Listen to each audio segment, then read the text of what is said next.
Bro, I'm not joking. I slept until like 5:30 p.m., which honestly, with how my sleep's been going, I'm not even that mad.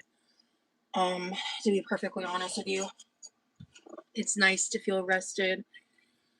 I'm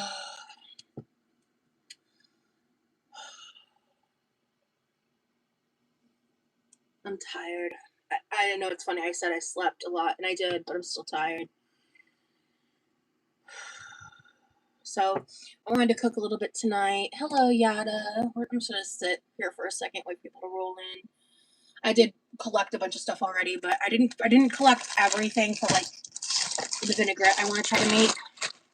I am gonna be prepping some pizzas in the oven. So my mom, well, I asked my brother to defrost pull out two crusts for me because actually I'll explain that in a minute, but I asked him to pull it out to defrost, and my brother defrosted the whole container. So I'm not gonna use all of the crusts. Well, actually, how many are there? There's 1, 2, 3, 4. Oh, maybe I will use all 4. So 2 for each of us. Like one, I'll have some now. Like whenever I get to eating, because I'm gonna have some pizza with some salad. It's a vibe. So I'm gonna prep some stuff for salad too. With like whatever. I'm just gonna kind of scrounge around. I have an idea of what I want that to look like. But since he defrosted the whole Ziploc, that's what I'm gonna do. Hello Brittany. Hey Tori. Hello Sarah. Hello No Limit. Hello. Let me put on all chat. I hope y'all are doing good. I promise I'm not gonna stay on this topic too long, and I promise I'm not gonna be TMI about it. But I started unexpectedly my cycle today, so I feel like hell. And earlier I was like, I mean, I still have like I'm just dealing with that. And so I slept a fuck ton, and that helped some. Hey Shay, you always make me smile. Thank you so much, Witch. Aw, I appreciate that. Cycle day 1 is the worst for me. It's 2 and 3. But yeah, so I don't feel good. No, OMG, we're synced. Not we're synced. I slept a fuck ton. Like I slept 5 hours straight. Woke up around 4ish in the morning. My boyfriend woke up. We talked a little bit. He showed me something really cool, and like as soon as he was done showing it to me, I was just like, okay. And then I like zonked until about 2:30. I woke up because my hand felt my phone vibrate when he was texting me, letting me know he was heading out to do something. And so I just said bye real quick, and then I fell back asleep and woke back up at 5:30 p.m. So I slept a lot off and on. Hey, Emily, this is the first time I'm not on the replay. Hey. I love it when people come into live for the first time. Love, love, love. The day before my cycle starts and the day 2 and 3 are my worst. Yeah. I relate to that hardcore. Your body truly needs the rest. Glad you listened to it. Thank you so much, Shay. I agree. Hello, which she's a. Hello, thank you so much for joining the Quirky crew. We're happy to have you here, love. Hello, Winter. What's up? Good to see ya. Good to see ya. Vibes. Yeah. Ugh. I'm in agony. It's nothing compared to what I'm used to be honest, but it's not fun nor fresh. That's for damn sure. So hello, is that Milk and Oats? Oh, I left my glasses in my room. When I stand up, I'm gonna go grab those in a minute because I still need to. So okay, here's the vibes. All right, guys. As I mentioned, we had some of that salad mix I need to eat, so I'm gonna take one of those carrots and shave it like I did for if you were my member and you saw the members only like little soup I made. I peeled the carrot down to like make thinly shaven carrot. Because carrot texture in salad is very important to me, but we have some carrots and I love carrot in salad. So I'm going to do that. I think I have a bag of crispy edamame and quinoa that my mom didn't eat. So I'm going to throw that in with, I've got some baby spring mix. And I want to try making a homemade strawberry vinaigrette. We'll see how it goes. How do you do so good at cooking at home and not ordering out? I'm so bad at eating at home. I could answer that honestly. Uh, well, you see, the thing is, eating out's expensive. There's that. And yeah. It's expensive. So that helps. But also it's just the thing with me is the way I try to curb with eating out is by um one, cooking in stages and doing prep of certain kinds of ingredients. So if I'm not feeling it, it's easier to assemble stuff. Two, experimenting, trying new things. And three, trying to make things as if like they would come from a restaurant, aka butter and sugar. If I'm trying to hit like a eating out craving, right? Like it's just cheaper that way. You also can control everything that goes in it, the food better and all that too, right? And also it does help me avoid fried foods because I fucking hate dealing with deep frying. Hate, hate, hate, hate. Loathe entirely. Let me fucking tell ya. Hey Sally. I do still order out now and then though, so that I can be poor and sad. LOL. Oh Lord, which. No, I mean, look. Listen. It's it's one of those things where I'll tell you this. I have a deep, deep love of Burger King. I love Burger King. And if I'm gonna eat fast food, it's either Burger King or Wendy's for me. I used to be more into Wendy's, but not anymore. I mean, sometimes a good Wendy's moment is nice, but um, I don't eat out like I used to. That's for damn sure. Um, so yeah. Um, bro. Oh my god. Okay, I should probably nibble on something so I can take some ibuprofen now. I think that'll be a good idea. Huh? What does that mean, bonk? What? I don't know. Anywho. Okay, so oh yeah, I googled a quick little vinaigrette recipe. I kind of want to play around with it. I've never made a strawberry vinaigrette. I did find a recipe that used frozen strawberries. I always take the ibuprofen now, or you'll regret it in 10 minutes. Yeah, I would. I should have probably taken it sooner, to be honest with you. But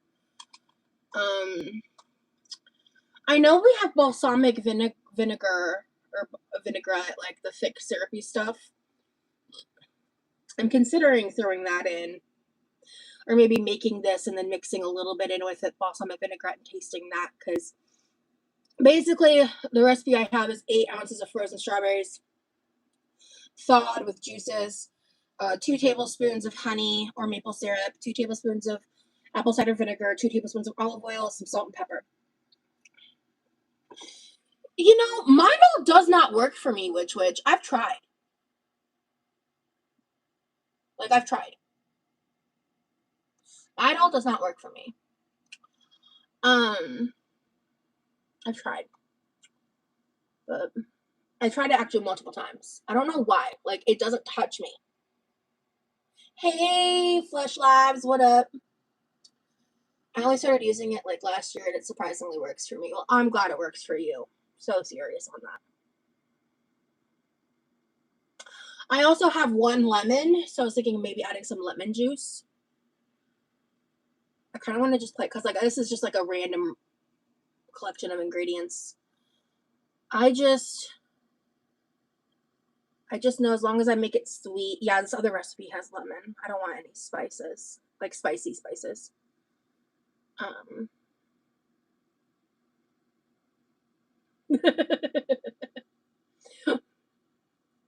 I'm a menace, I swear to God. I just had the thought, I was like, what if I threw some ranch powder just to like be ridiculous? I'm not doing that. But it made me laugh. If you followed me for a while, you'll remember honestly, the main reason I stopped using ranch so much is I'm low / basically out. Ooh, Dijon mustard. That's actually, I love honey mustard. Cause you know,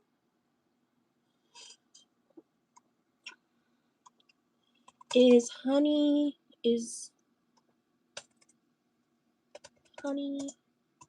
mustard strawberry vinaigrette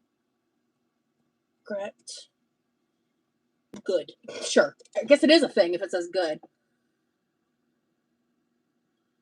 Ooh, yeah, this is a thing.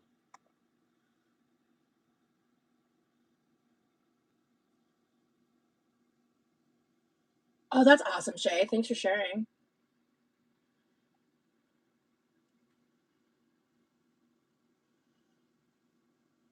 Okay.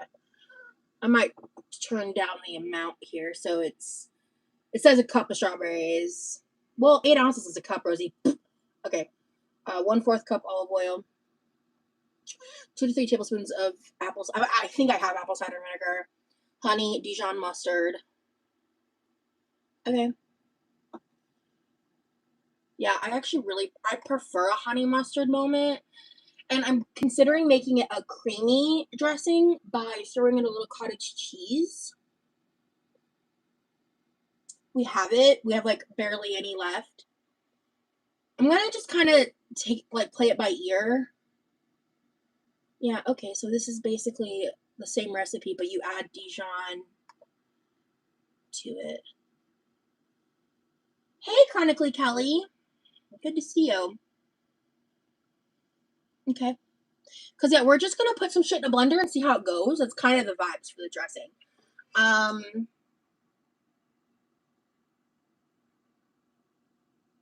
Yeah, Dijon honey mustard for the win. Yeah. I like that vibe, like, a lot. Okay. Cottage cheese, I'm here to see this because that sounds wild. Well, so my thought process is, like, I want to make it creamy. I don't want to use mayo as, like, an aioli. I don't want to do that. I have sour cream, but I don't want to add any sour flavor. Cottage cheese would thicken it, which is kind of what I care about the most. It would thicken it. It would add a creamy factor, like literally a spoonful. Like or depending on the ratios. Greek yogurt would be good too, but that's the thing is there's like a tartness there, and to me, cottage cheese tastes like nothing when you put it in stuff. It just tastes kind of like cream cheese to me when you add it to stuff. Yeah, I think cottage cheese would be epic in it, and also I'm blending it so it won't be curdly. See what I'm saying? It'll be smooth. Because if you didn't blend it, that'd be wild. I agree. Yeah, I like cottage cheese too. Especially blended. I like it not blended too, to be fair. I put cottage cheese in my spaghetti. It's delish. I bet that would be really good. Because my mom puts that in her lasagna.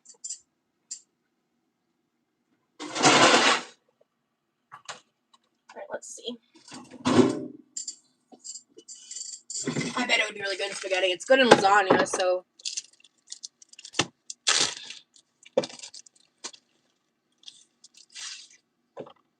I miss my mom.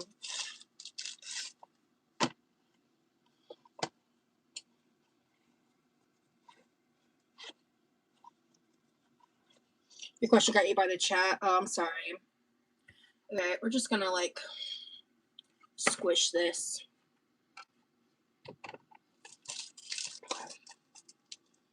Oh yeah, cottage cheese is very similar to ricotta in my opinion. Okay, you know what? I actually really, really, really don't want to make more pizzas. I'm just gonna like this will last in the fridge for a bit.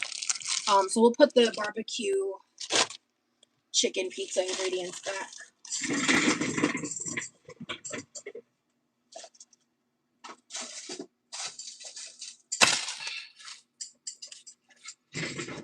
We'll grab some shit here. Alright, we're gonna get the cottage cheese. Oh, is this the I've got some honey Dijon right here. Hell yeah, motherfucker. Let's go, boys. Okay.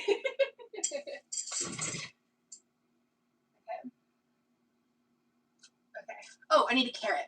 And I'm gonna grab the spring mix.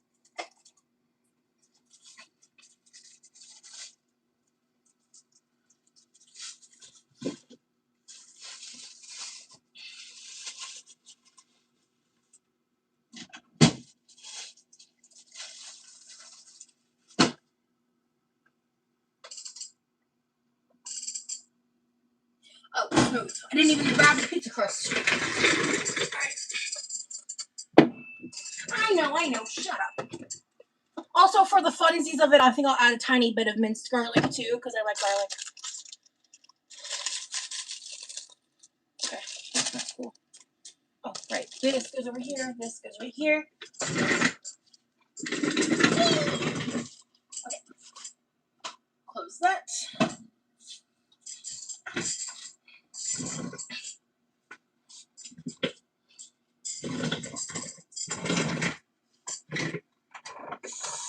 Ugh. Oh, perfect.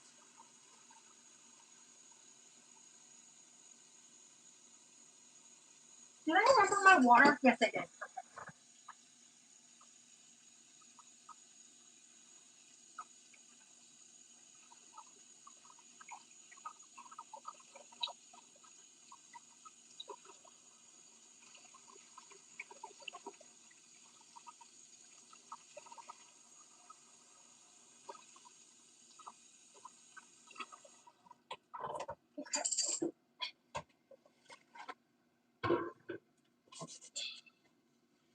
And for anybody watching the replay, I just want to say I will be doing a regular live stream time fairly soon.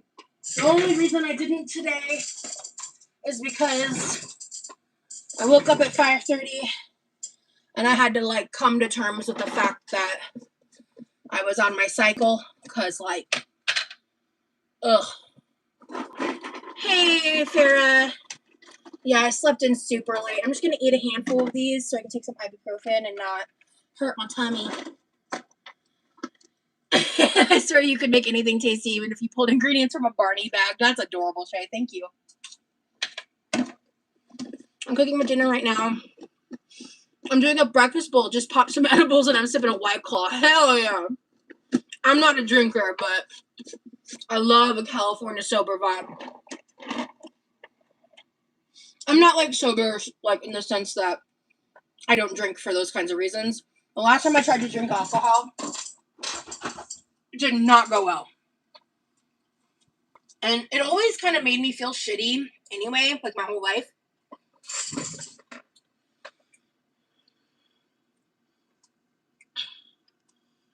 Stop, y'all are making me hungry, or is my dad pen? High key, it's probably both.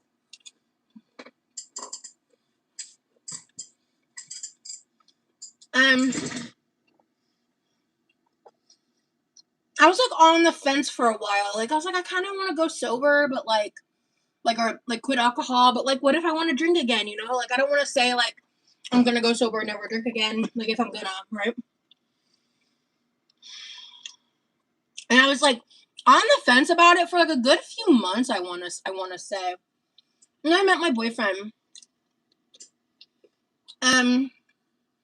Like he doesn't drink at all, and he has a not like a crazy strong opinion on it, but at least for himself, he has a pretty strong opinion on it. And I honestly thought to myself, I was like, honestly, this is a sign. Because I had been contemplating that for a while. And I was like, you know what? I'm just going to go with it. So, I mean, if I ever do drink again, it's really not that big of a deal. But at the same time, I just don't think it's good for me. And I have enough vices. I don't even enjoy it that much anyway, except like occasionally having a really fruity, yummy drink. But if I can get a virgin version of it, then I'm happy. My brother's not asleep.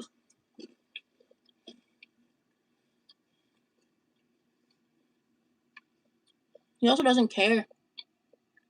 So why do you?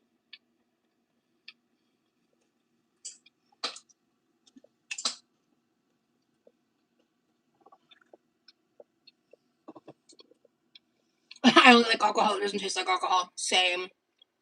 You would have gotten the less drinking was enjoyable, right? So true. Okay.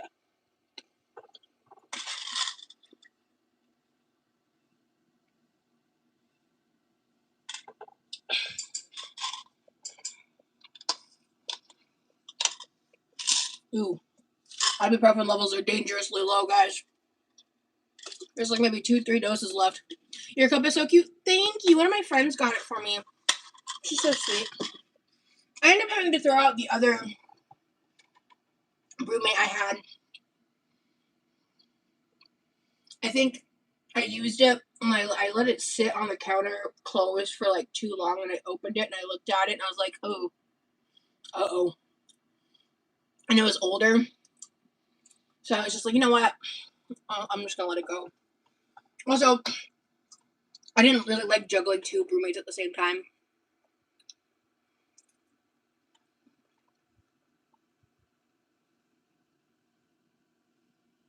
I did it for a little bit, but RIP to the yellow roommate. She was gorgeous.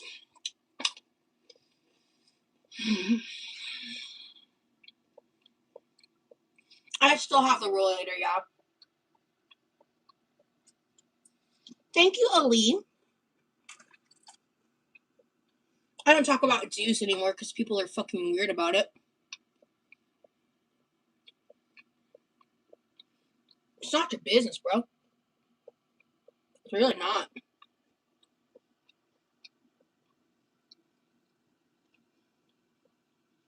Oh, it holds great. The ice. I love Brewmate, dude. And you can lock the straw.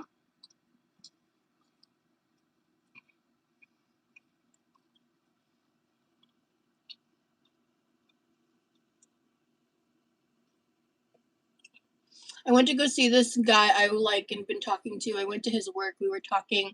He was on his break. Our faces were so close. He's so cute. Biggest smile ever.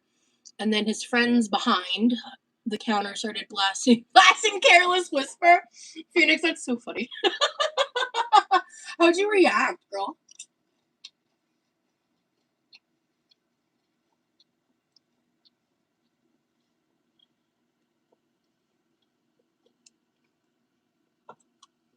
Okay.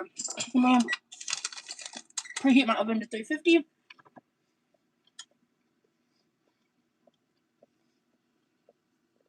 Okay. I forgot to get the stuff, so I need honey. I think the apple cider vinegar is in the pantry.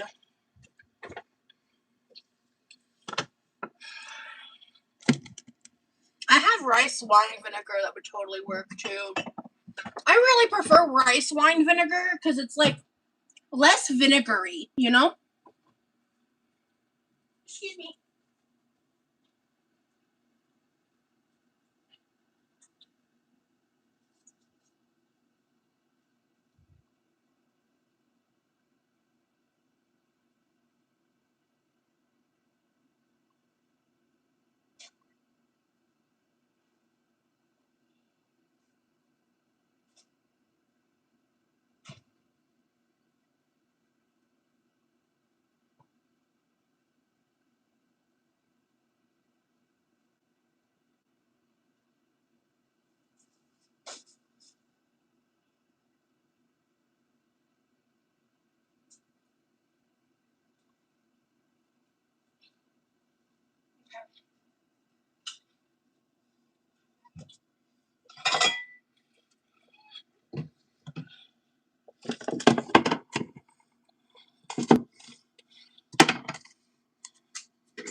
Oh shit! I missed in my freezer inventory. I still have some chicken apple sausages in the bottom of my freezer. Cool.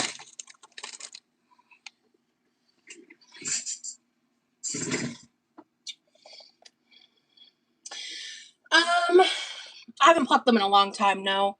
I was so embarrassed I wouldn't disappear, but he thought it was funny. Well, that's good. I'm probably asleep, Ebony. Yeah, I took inventory in my last life. I have a really bad memory. So this is the fridge stuff. And then I wrote down the idea for the dressing today, and then another time someone mentioned a peanut satay dressing. He offered you a chicken fry. Well, that's just true love. Yeah, this is the both freezers inventory. So if I want to think about what I want to cook and stuff, it'll all be like laid out right in front of me. Oh, I need to add. Where's my pencil? I know it's right in front of me. Here it is. I need to add chicken apple sausage. That's been in there a hot minute too. Definitely not a year, but should get used soonish. My mom needs a flippant inventory list because every time we clean the pantry, there's 50 cans of one thing. Yeah, right? That's why I did an inventory. Because I'm really forgetful. My memory is atrocious, like as we've discussed often on this channel. You know what I'm saying? Okay, so first things first.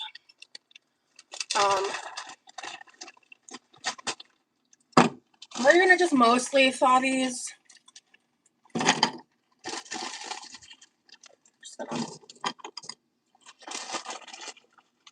I hate doing inventory at work. I counted 4,511 paper packets and 130 meatballs and also 72 donuts. That's crazy. I didn't count numbers. I just wrote down what was in there. I would hate having to do it for like a corporation. Kind of had fun doing it for myself though, to be honest with you. Okay, so I'm gonna just do this in 30-second increments because I don't want to make them super hot. I kind of just want to thaw them. Probably won't need to do more than 1 or 2, to be honest. But okay, so for the pizzas, we have this leftover lasagna sauce. Yep, Gucci.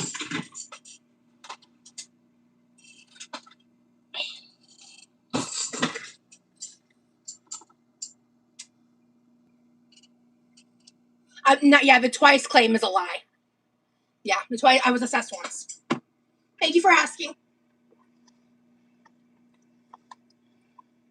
I don't want to get back into that topic again today, guys. I honestly, like, this past week's been a lot of drama. I kind of just want to cook and vibe. But thank you for asking that respectfully. I was only assessed once. And there is no proof of a second because it never happened.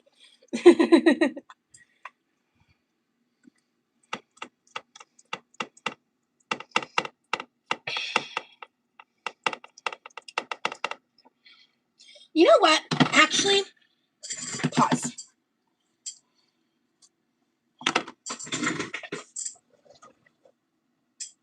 This is not saucy enough for me.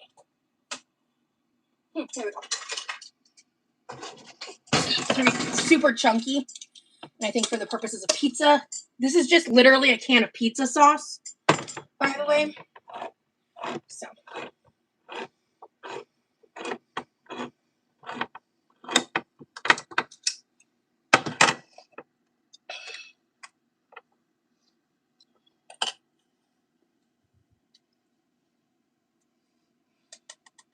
Saucy is a necessity. I agree. Or is necessary. Saucy is necessary.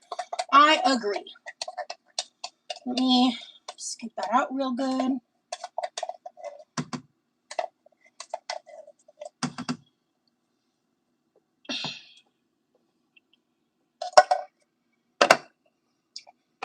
So I'm just going to take that pizza sauce and stir it in with my mom's lasagna sauce. Look how much more that made, too.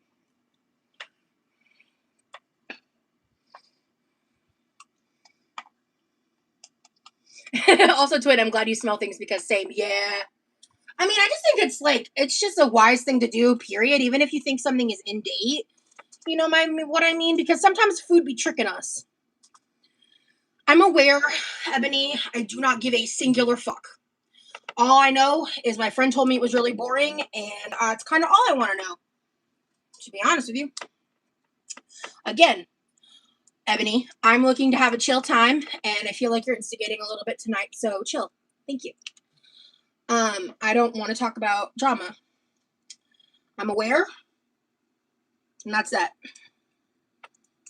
Remy's doing great. But Lauren, besides the fact I'm like super PMSing and like that, honestly, my boyfriend put me in a much better mood today. He was just so sweet. Okay, can I tell you guys something? So I was having like a rough time after I woke up, right? And I hadn't talked to anyone for a while, and I kind of had a massive rustic bitch face because I hadn't seen. It's the first one, Sarah. I hadn't seen. Exactly, Shay. I hadn't like seen myself, my expression, how I looked yet.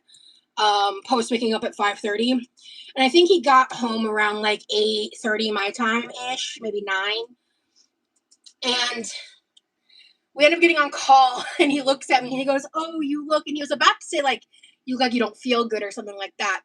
And he paused and he goes, "You look cute today." And I laughed for like 2 or 3 minutes straight because the way he said it was so fucking funny, and I looked miserable, guys. Like, I can't, like, it was the icebreaker I needed, let me tell you.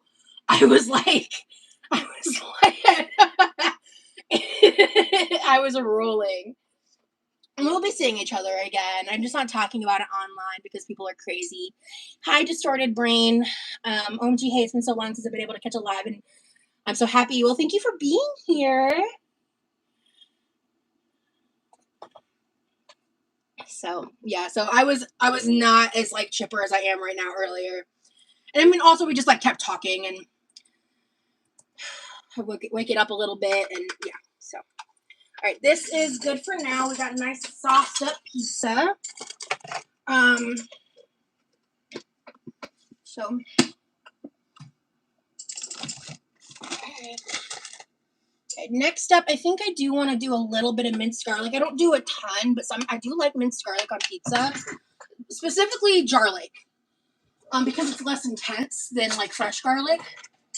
But I love garlic, so I'm making one for me and one for my brother to eat, like tomorrow. I asked him about it earlier. Hi, Dark Sandman Rosie. I'm so glad to hear you met your piano man. Oh, thank you. I love him so much. I'm so lucky. Oh, wow. Oh, God. Y'all, let me show you what I just did with this garlic.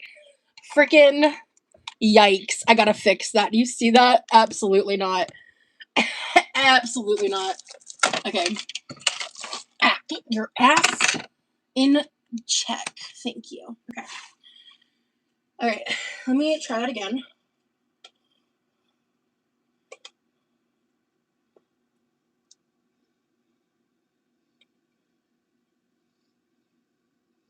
Doing a little better this time. Okay. So I just didn't want to re-dip this. So I'm going to do just like, okay. And then I'm going to spread it with the spoon.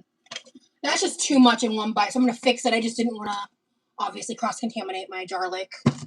Okay. So I kind of just like mix it in with the sauce a little bit. I love garlic. Y'all know this by now. Yeah, I'm swirling it in the sauce. Exactly. And I'm not mad either. Just like, oh man, that was not intentional, fam. Okay. Okay. So then I have this minced onion and sweet pepper. I'm going to use some of this. Can't sleep. Glad to see you're live. Happy to be. Oh, shit. No, Rosie. Actually, no. I'm doing that one last. So next is pepperoni.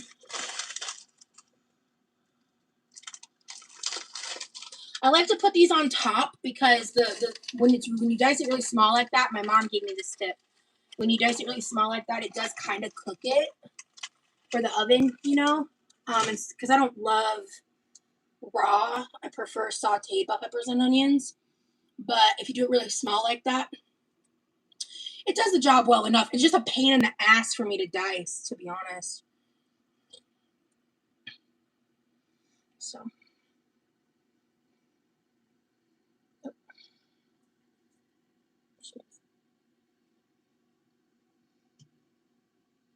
Okay, I need something to wipe my hands on. Where's... There we go.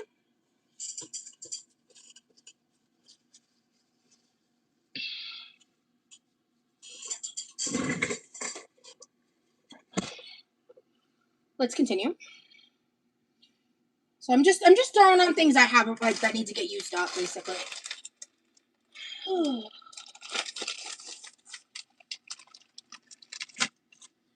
And my brother's gonna vibe because he likes everything I'm putting on it too. And I know him, he's not gonna notice that the garlic I added. I mean, he eats stuff with garlic all the time, anywho. But yes, so he's not going to eat it right now, but I talked to him earlier. I said, hey, I'm going to be going live at a weird time because I want to give him a heads up. Like, I don't want him walking out here to go to bed and not realize I'm live. Like, I think that'd be really disrespectful. So I give him a heads up when I do these things, and this was a little while ago. And I was like, hey, I'm going to make pizza. Do you want me to make you one to have, like, tomorrow? Because that's way too late for him to eat for his schedule. He was like, yeah, I'd love that. And I was like, cool. So, yeah. And he did defrost all 4 crusts, so I'll probably make some more of these another time fairly soon. Because like I said earlier, guys, like I'm on my cycle for like the first time in a long time, and I honestly don't remember when. I think it was a while back. Probably whenever the last time I mentioned it was, to be real. I don't even know now. But I don't. It is a very unfun time when it happens for me because it's random and unexpected, and obviously, I mean, with my size and stuff, it's like very sporadic and uncommon. So.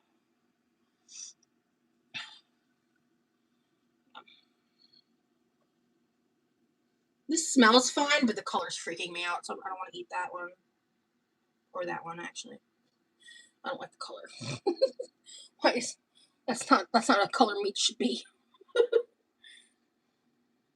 I love making my own buffalo chicken. Ooh, yeah, a buffalo chicken bacon ranch pizza? Hell yeah. Hello, Adam.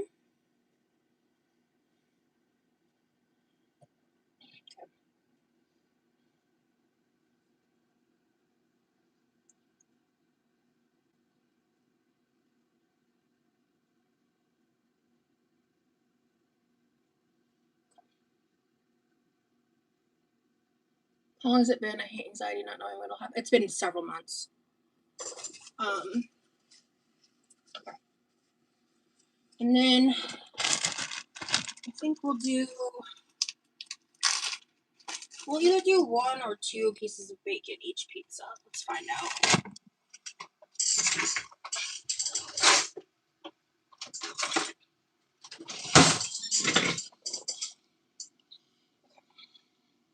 I'm gonna start with this. I love food scissors. Can I just say that?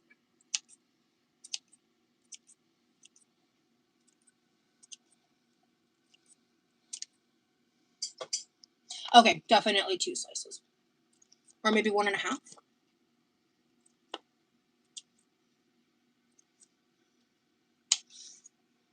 You know what? I think 1.5 is good.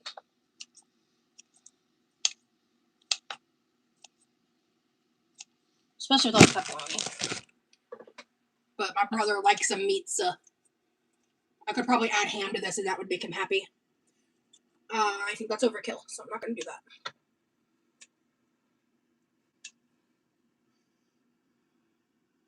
Okay. So now we're going to add cheese.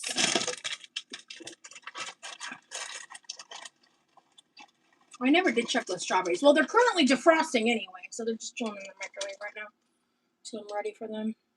Hey, BT! Oh, fuck, I forgot my glasses. I need to do that.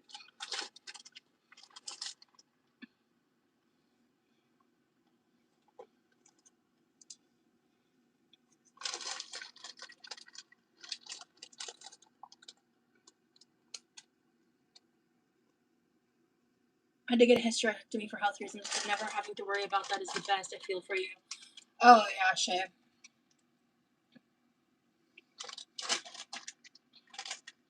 Honestly, if I could, I probably would just get one of those, like, voluntarily. Because I don't want to have children. I think it does, like, put you in, like, to premenopause, right? Though, so it's kind of like that's a big decision to make either way, or early menopause, whatever the phrase is. I'm not a doctor. Don't take health advice from me. I just talk about my own experiences. Disclaimer of the day. Okay. And then I'm gonna put some parm on top of these bad boys. I grew up in New York eating great pizza, and those look just as good as when I had growing up. Really? That's a high compliment. I don't know if you're trolling me or not, but thank you. To be honest, but.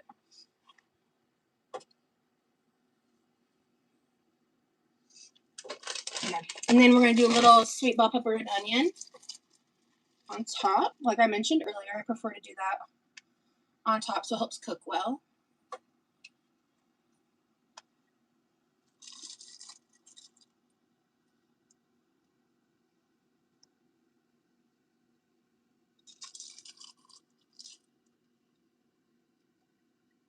Mm.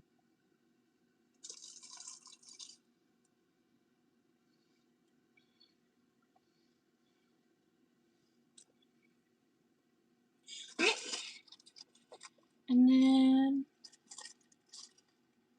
yeah. Yeah, pesto is amazing on pizza, for sure, for sure. Okay. Like the pepperoni, sauce, and cheese. Oh, hey, perfect timing.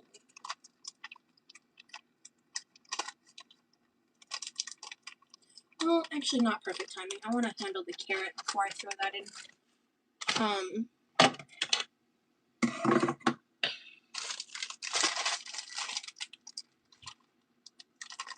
Let me put some stuff away. I'm gonna leave the garlic out, yeah, just in case. And then sauce, trash. Oh shit, I just got sauce on my finger. Okay. Pick that up. Ah, shit. God damn it. Rosie! Why do you have to make everything difficult, girl? Swear to God. Okay. 1 second. We need like a big ass group video chat where we all make pizzas. I wish that was like a feasible option without dealing with bullshit.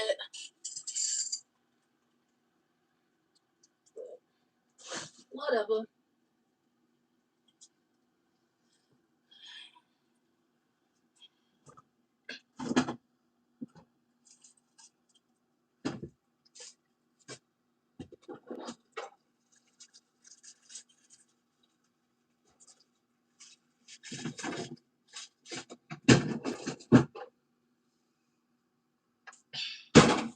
Okay. Alright, and then what am I doing? The carrot. That's right. That's what I want to prep next. Okay. Because I want time to play around with the sauce. So I'm going to prep the peeled carrot real quick.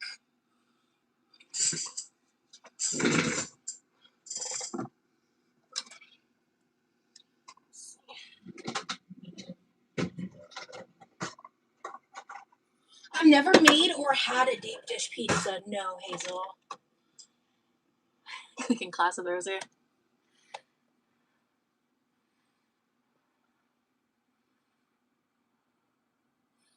You know?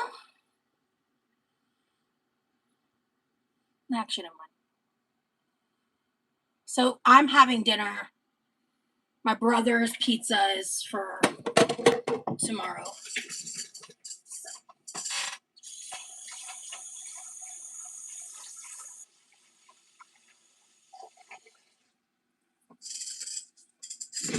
I used this like very recently to peel the carrots. I just rinsed it off. Okay.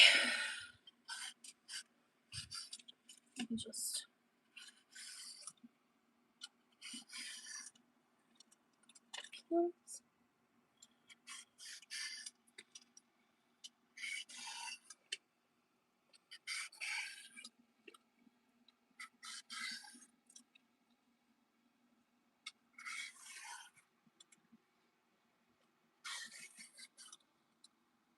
Experimental deep dish. I don't know. I would like to maybe try deep dish first. If Rosie makes it, I'll try a copycat recipe. Interesting.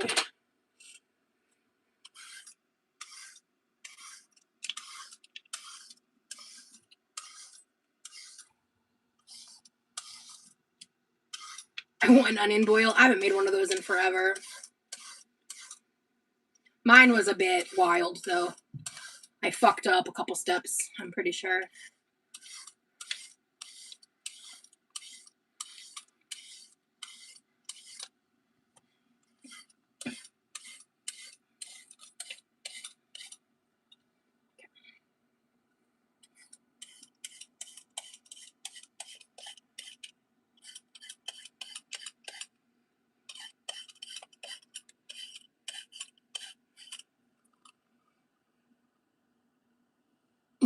Worst case, you'll have a pizza pot pie. Now that's a vibe. Okay, so I want to try something. I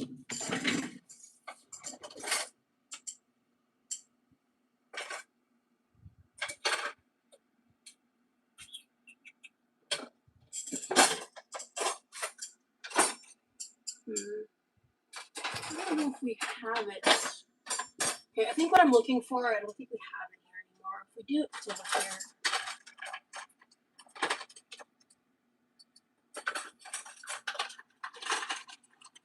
I'm not seeing what I'm looking for. Okay, that's fine. So then,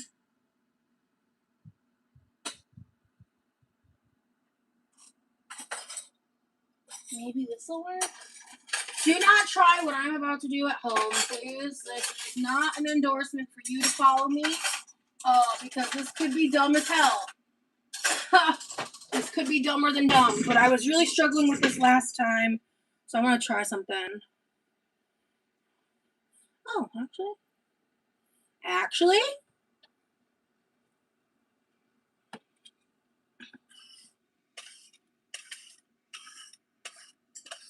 That actually worked. Hell yeah.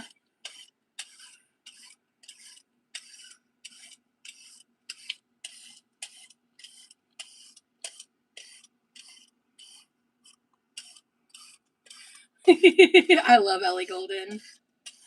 I was looking, we have, like, I think it's like, you know that, like, two-prong knife you use, like, I think it's called a carving fork. But this size knife is doing exactly what I wanted. Because I was struggling with holding this and peeling the top part of the carrot.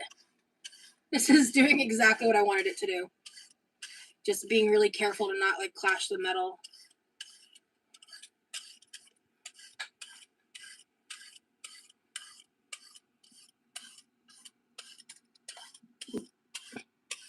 Attempt at your own risk.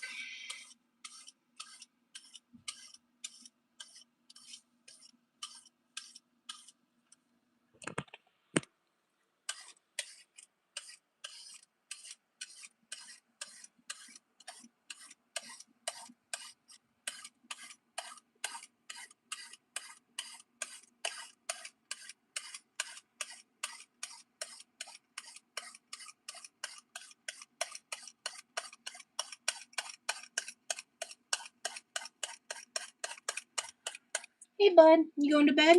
Yep. Alrighty. There'll be pizza for you in the fridge tomorrow. Have a good night. The sound is appealing. That's funny. Oh, this is so much easier. He's doing good. He's made a couple more beats. He's also just doing other stuff. Okay, here we go. All right, I'm just going to leave that nub as is.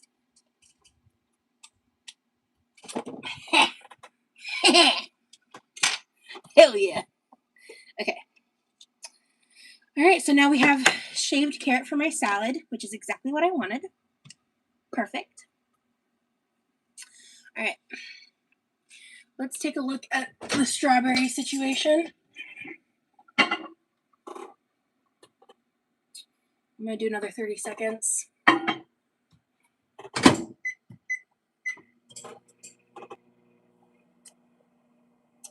Oh, and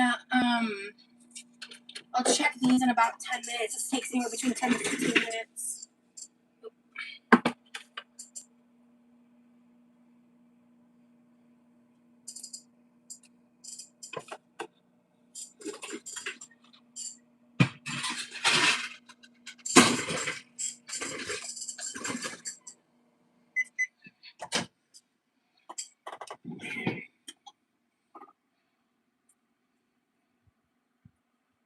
Still not warm.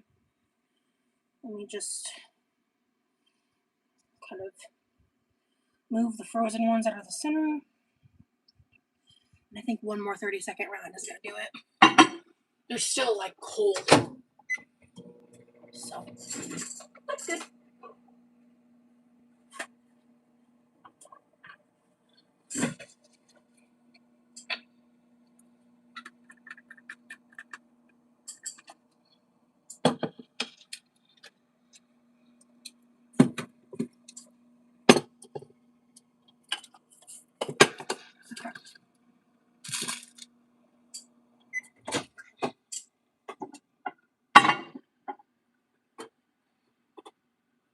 I'm calling this thawed because they're still cold and they're barely frozen.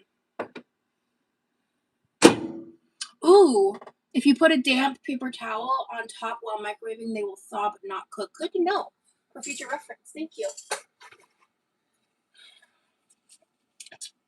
All right. I grab a couple spoons. I'm gonna grab. Here, is this a tablespoon? Perfect.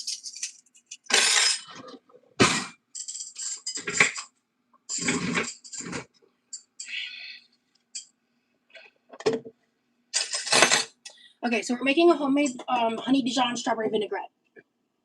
That's the vibes.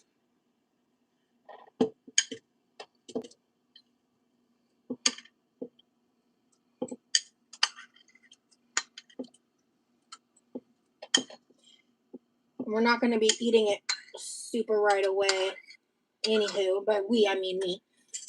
This I think is probably definitely more than 8 ounces of strawberry, but oh no, I have too many strawberries. Oh no, my steak is too juicy. Damn. You know what I mean? So, oh shit. I didn't realize this fell over.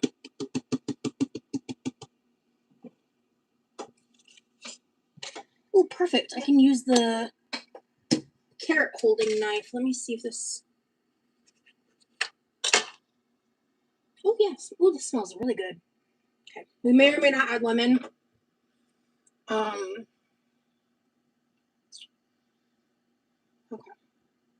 There is this much honey left. And it calls for 2 tablespoons of honey. I just gonna use the rest of this honey and then taste test it. Because at the end of the day, it's really not that serious. Kind of both, Emily. I just like Googled. Sometimes I do this thing where I just read a recipe and then I just go on vibes. And that's kind of what we're doing right now.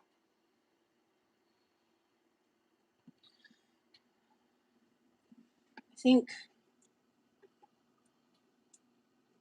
I'm probably going to end up adding a little bit of white sugar to this just to be real with y'all.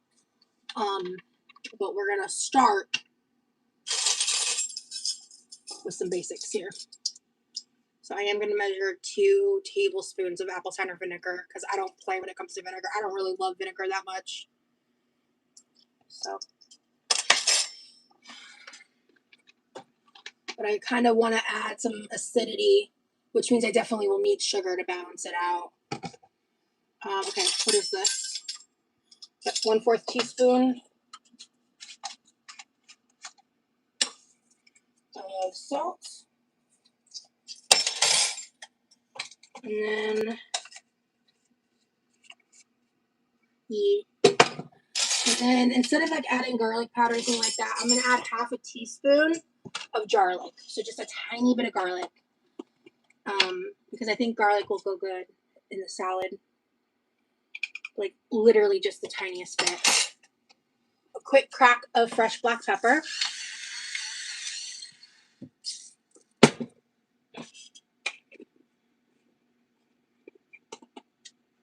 I really don't think that's enough sweetness, to be honest. Basil would be good in this dressing. I only have dried basil, though. Would that still work? If I did like half a teaspoon?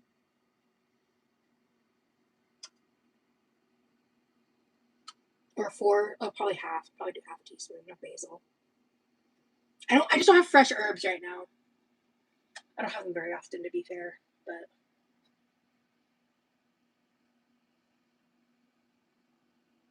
try it. I would try it, yes. Dried is much stronger. Okay. Hi, human being. Okay, so how about this? I'll start with 1/4 of a teaspoon for the taste test portion.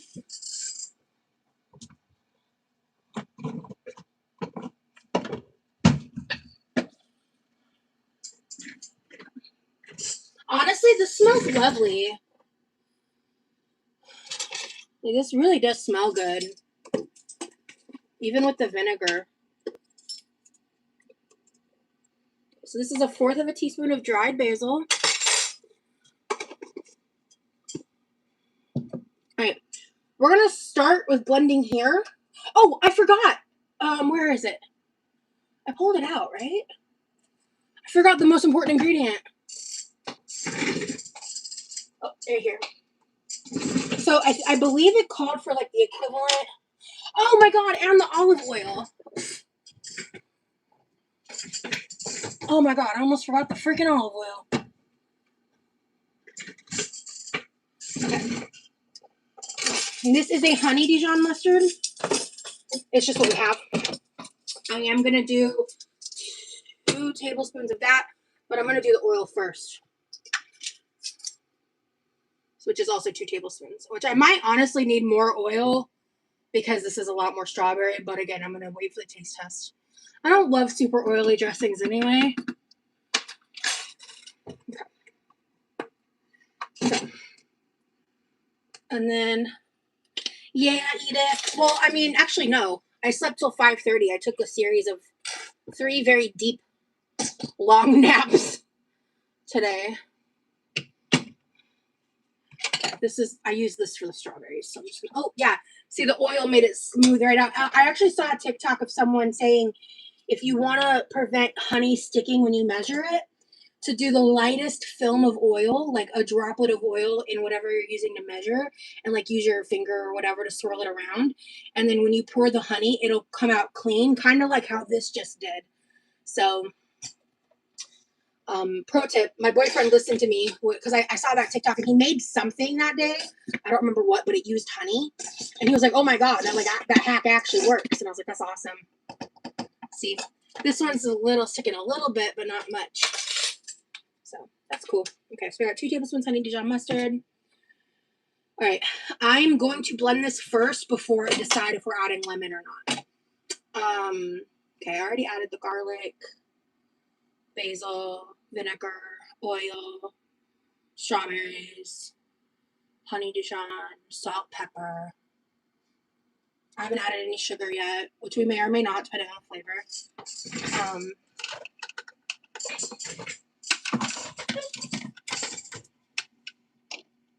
I can almost guarantee you this is not going to be sweet enough, but hey, maybe I'll be surprised.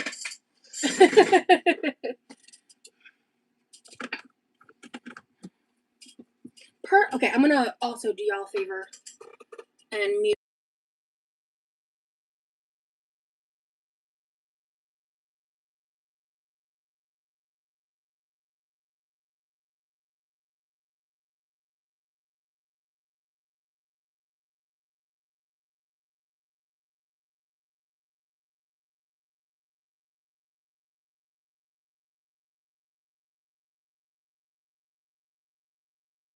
Okay.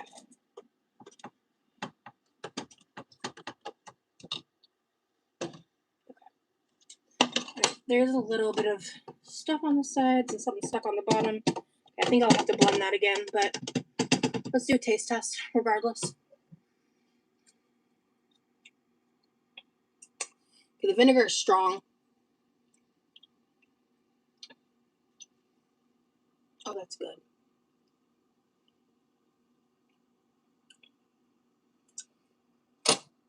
That's really good. That's really good. Wow, that's really good.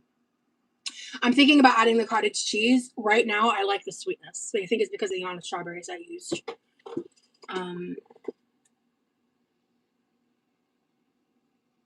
I'm worried about the lemon with the vinegar being too much tang.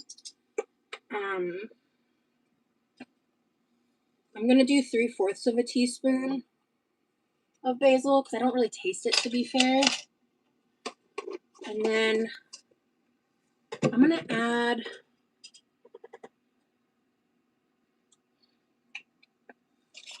again, I didn't really measure the strawberries, so I'm kind of adjusting the ratio based on how many strawberries I used.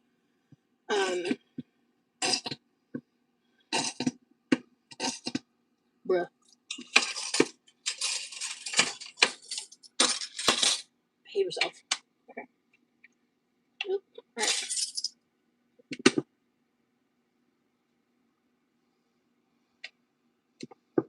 Okay, honestly.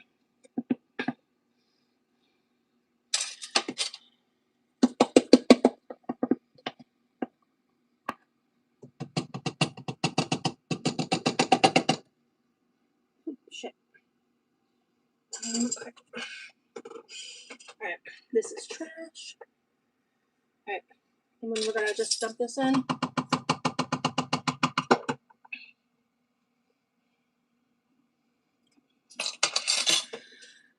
And then I think I don't want to add any oil. I'm good on that front. Oh. We're gonna add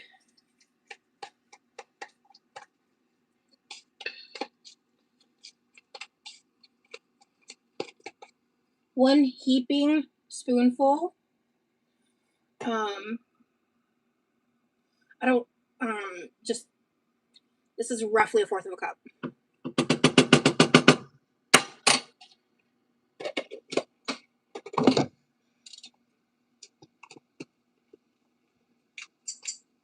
I'll be right back.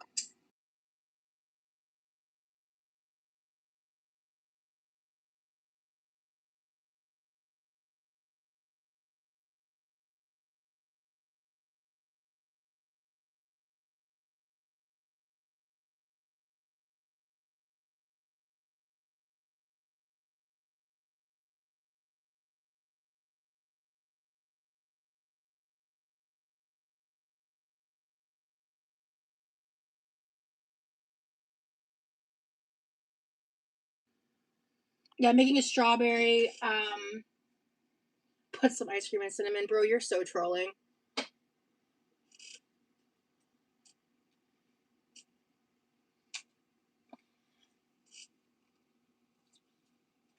Actually, yeah, you really are. Getting irritating. Bye.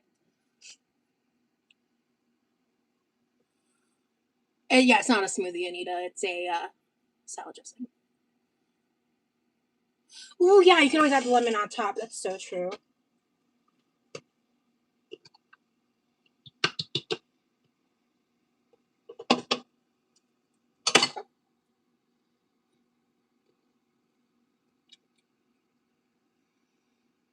That's the vibe.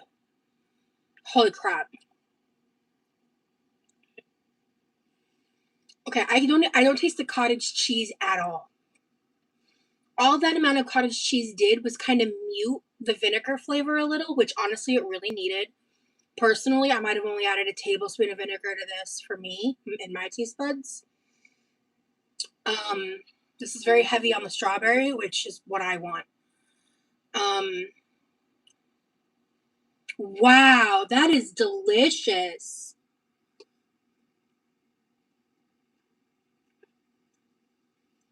It is such a beautiful blend of sweet and savory. That's a fucking vibe, bro. That is so genuinely delicious. Holy crap. And I really like that I added more basil. Hello, Anchises. This is, make this. This is a honey Dijon strawberry vinaigrette. Or strawberry honey Dijon vinaigrette. Love. This is so fucking good. Holy shit. This has no business being this good, to be honest with you. Okay, so salad-wise.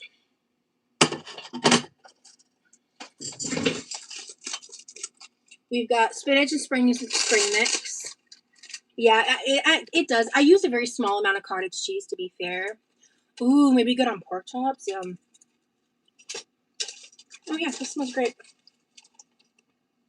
All right, where's... Oh, good, there's my kitchen scissors.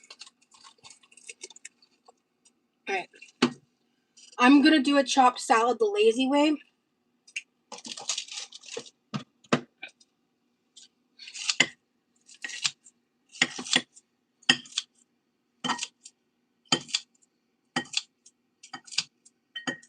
Hey, Nicolette.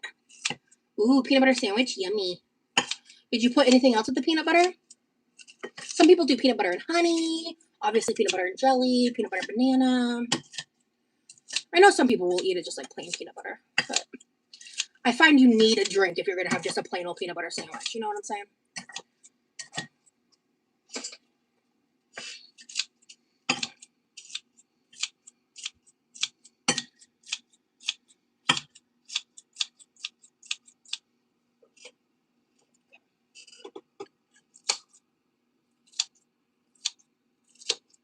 So cool. Yeah, you definitely don't need to add sugar.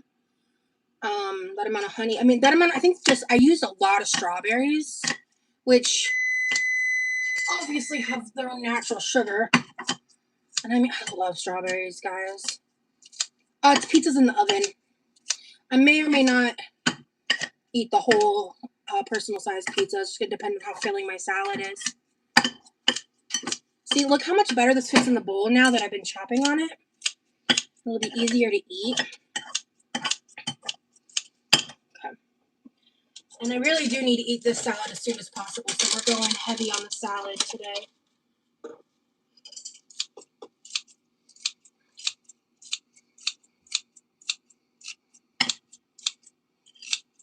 Pizza sounds so good right now, right? How we doing? Okay, we're looking good. Okay. I think I might have timed this perfectly, y'all. I'm jelly. Yeah. You have a lot of good food prep hacks. Thank you. My mama raised me well. Real quick, I'm just going to gently take this. I'm not going to go too crazy because I don't want these too small. And I'm okay with some longer pieces of carrot. This, again, will just make it easier to eat. I'm going to leave it there. That dressing looks great. Thank you, Salmon. Okay, so we're going to take the carrots. And we're going to go heavy on the carrot because I love carrot. I kind of wanted to do the whole thing. Kind of think that might be too much for this amount of green.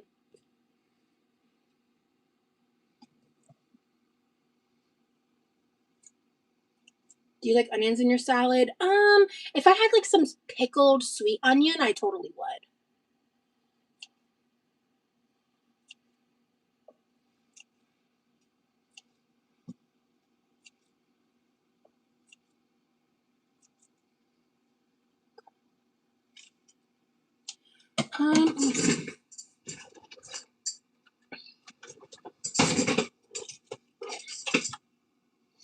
For now, I'm just going to turn the oven off, but I'm not going to take it out just yet. I need to keep an eye on the time because the oven is still hot, obviously. Okay, so I'm making a fat salad today, guys. Are you going to add onion? No, I don't have any pickled onion. And I think raw onion is like too much on salad. Actually, we are going to use all the carrot. This is just one whole shaved carrot. So, yeah, I am kind of like, I've learned one of the best like hacks, especially if you're like not making your own dressing or like, even if you are, honestly, like the best hack I learned was like pick one of your favorite seasonings. So actually I'm gonna do it. If you really struggle to like get into salad, season your salad. Like if you find it boring, if you don't love it, I'm gonna use some of this Josh Magic's Fairy Dust. This is a seasoned salt. I'm not gonna use a ton of it because I have a pretty good dressing here. I'm telling you, it makes all the world of difference. Especially since this is going to have, this salad has no protein to it. I'm telling you, just add a little seasoning to the veggies. Game changer. I used to do it a lot. I like the salad kit I normally buy. So to be quite honest, I haven't done this stuff in a hot minute. But honestly, what you said reminded me. So you season the veggies, right? And then I happen to have one of these. So for my crunchy, we're going to use crispy edamame and crispy quinoa from a salad kit. My mom doesn't like these. I'm obsessed with these. So that's going to go. This is the additional protein. Edamame is a great source of fiber as well. And then we are going to dress our salad.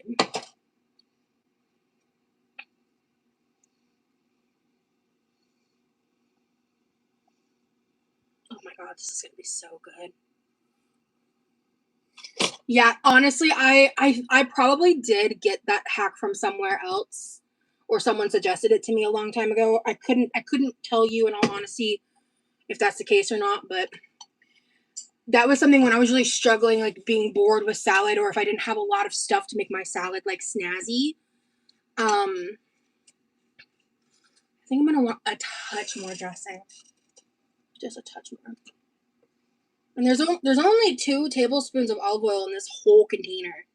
This is majority strawberry. So I'm just saying, if you struggle to like salads or things like that, like a sweet dressing for me, a creamy sweet dressing is the move. So dill weed on veggies is a vibe. Oh, I've never tried that. Okay, we're gonna mix this all together really good. I don't like my salad to be too dressed. If it's like too soggy, oh no, thank you. Oh yeah, I love that I cut this up. Yeah, that's a better texture too. And if you're lazy like me, I'm telling you, getting kitchen shears is like a game changer. And I feel like the strawberries bring a sense of creaminess to the dressing too, in a way. Okay. So let me try this real quick. Okay, pizzas are still good. Rosie, you are not about to blow on your salad bite. Get it together.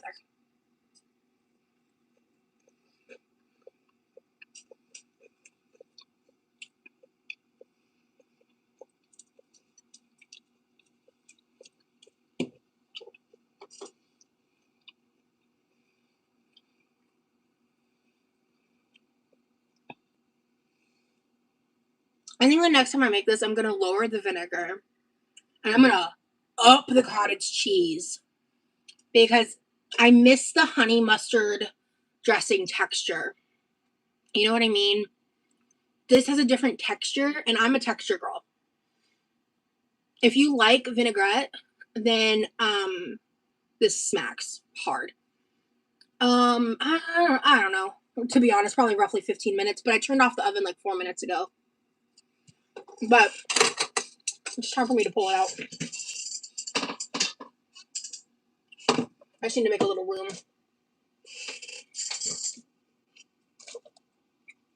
Oh, I need to add a new piece of paper towel. That's what that random piece of paper towel was. I was like, where's that paper towel come from? Yeah, Rosie, it's from your veggies.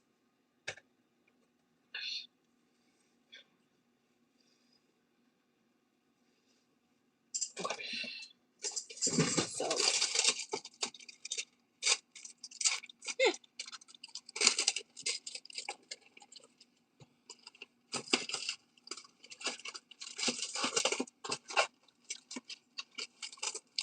Okay.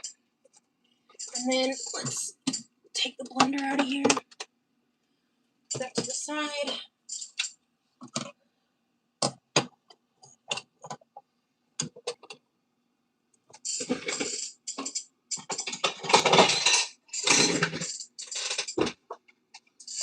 Okay. Move that right here for now. This goes up here. I'm just gonna throw this in the whatchamacallit. I think the tartness from the vinegar is just like borderline too much for me, so I'm gonna just throw this in a Ziploc and figure out something else to do with this lemon soon or throw it away. Because it's not going on the salad. That's all I know.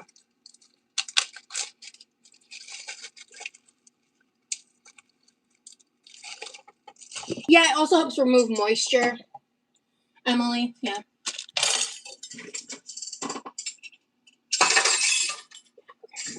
This also goes in the fridge.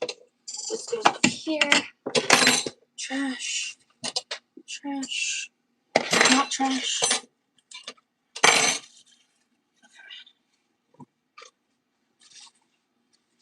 Refrigerator.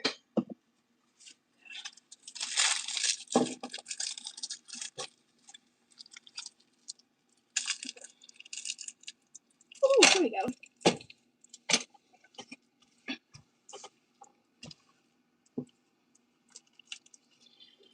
Okay. Trash, trash. Cool, cool. This needs to go back. Pantry.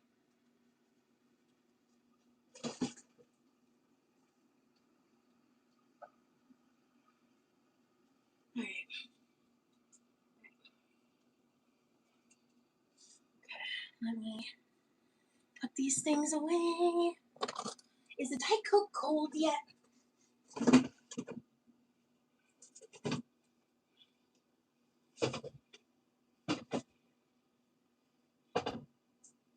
Ooh, it is. Let's go, boys. Oh, let me grab a cup from my room and put this in here. Grab this. Here we go. Yeah, it's definitely time to pull this out. Perfect. Okay. And then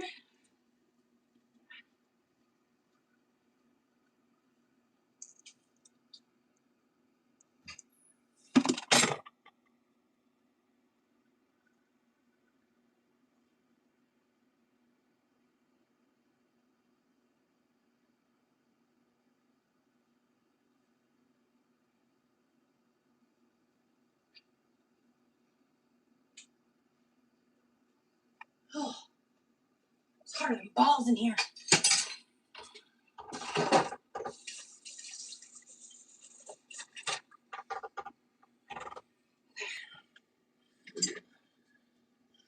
Whew.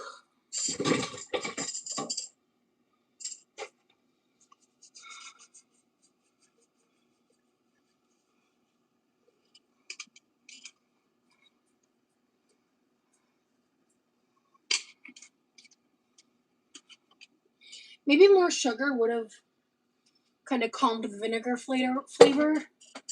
I'm just not like super into vinegar to begin with, to be honest with you.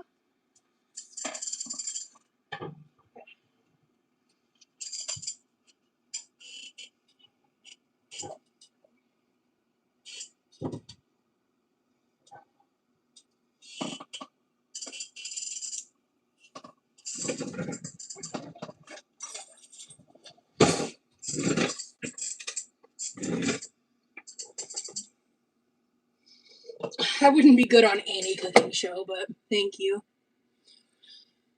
You know, actually, next time I think I will use rice vinegar. I always prefer rice vinegar, regardless of the recipe. To be honest with you,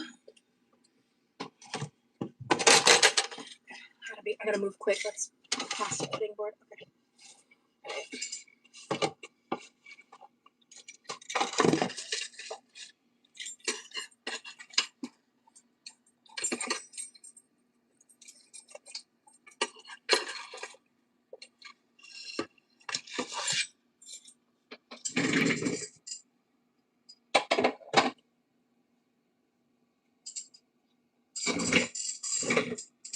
All right. Okay. Pete's oven's been off for a minute. Oh, right.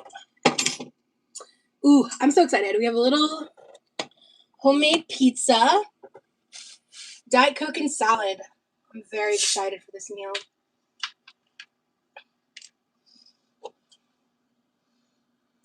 My 3 favorite ice cream flavors, definitely butter pecan, cake batter,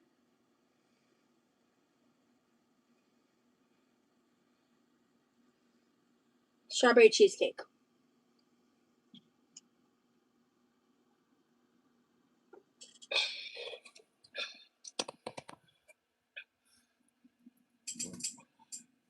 Excuse me. I love me a caffeine-free Diet Coke. Ugh. Well, I don't think this has stevia in it. It does have aspartame, though.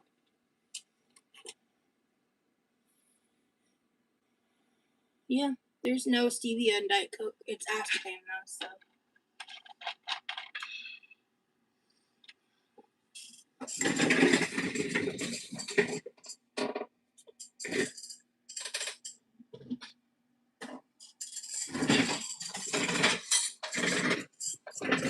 Pizza looks fire. Shout out to my mom for the pizza crust and the lasagna sauce. I did add pizza sauce to it to give it more sauciness, you know? Yeah. Oh, are you saying that about aspartame, not stevia? Oh, okay. Well, rip. Okay. Uh-oh. Uh-oh. Oh. That's not good. The handle was coming loose. Thanks, Rosie's mom. Yeah, thanks, Mom. I miss my mom.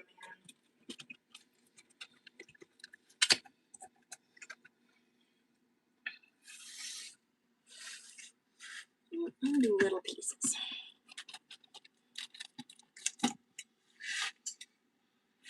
So this is my mom's lasagna sauce, which includes meat and zucchini in the sauce, among obviously tomato and other things. I put pepperoni, 1.5 slices of bacon, 1.5 slices of bacon, mozzarella, parm, a little bit of minced garlic, finely chopped onion and bell pepper. I think that's it.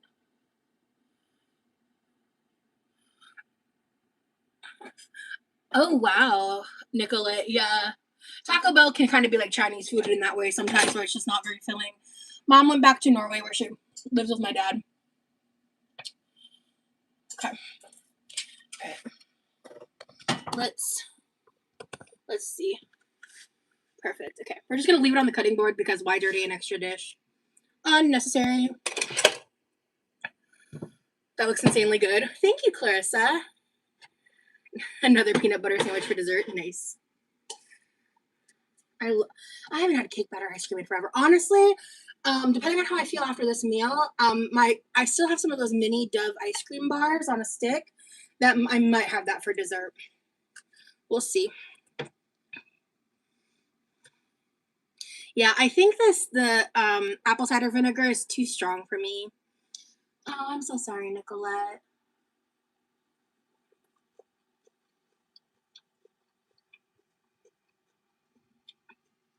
And I want it creamier. And what I like about adding a little bit of cottage cheese, it kind of like made the dressing a little more mild. I'd eat 2 of those pizzas right now. Nice. Well, I promised one to my brother, and honestly, this is gonna be more than enough food for me.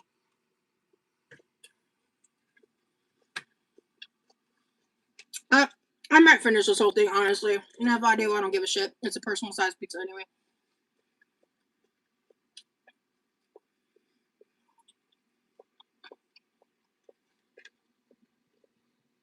Oh, hell yeah. Oh my god. Ooh. I love this meal.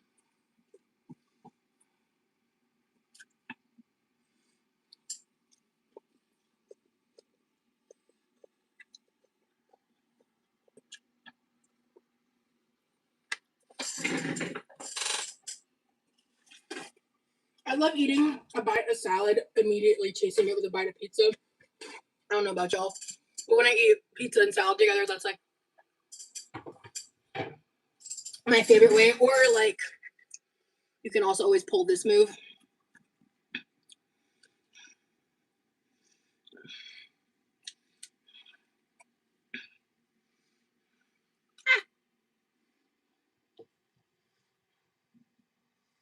Like salad and pizza just go together like peanut butter and jelly. You know what I mean?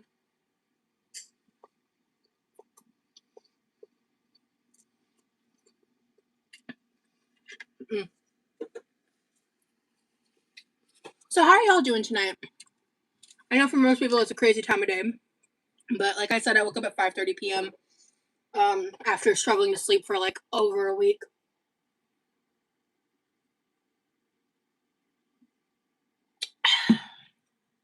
Damn, that's good.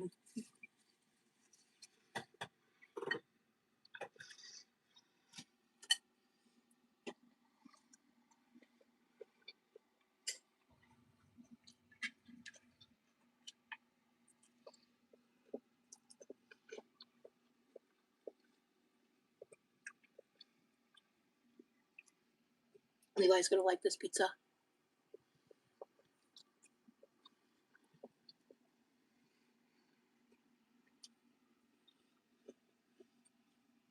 Pizza and salad is elite.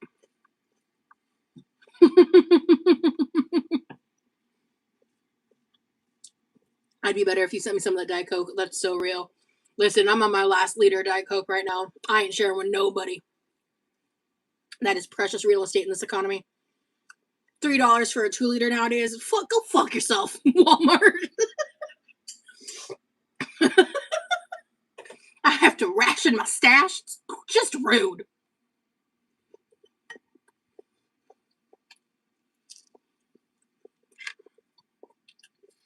I wish I could find an off-brand Diet Coke that actually hit the craving. I wish that Pepsi didn't suck ass. But here we are.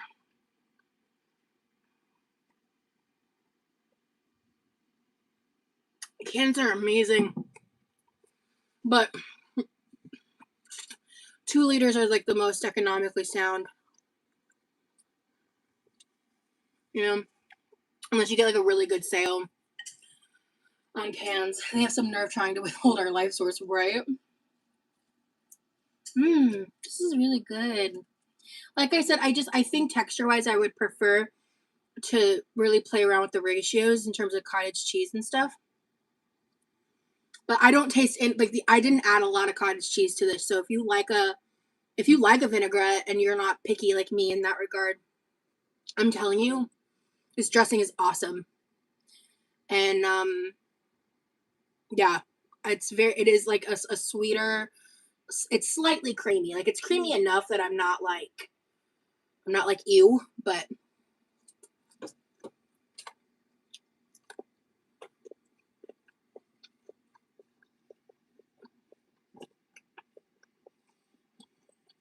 I've been wanting to try the coconut Dr. Pepper. I haven't tried it. Dude, my boyfriend hasn't had soda in like almost a month. I'm so impressed with him. Or he hasn't like bought it in that long. He's like barely had any.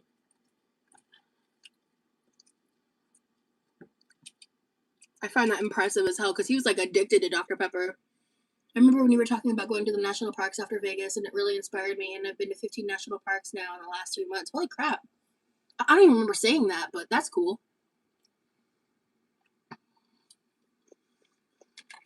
Did I say that in the Vegas vlogs? Oh, I got live. I don't remember that.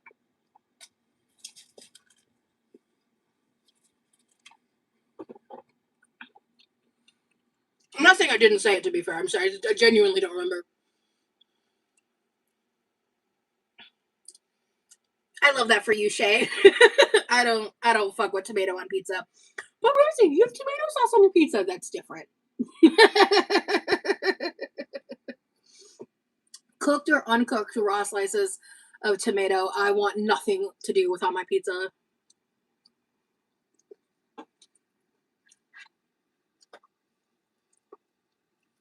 I know a lot of people like it. Like margarita pizza is popular for a reason, you know.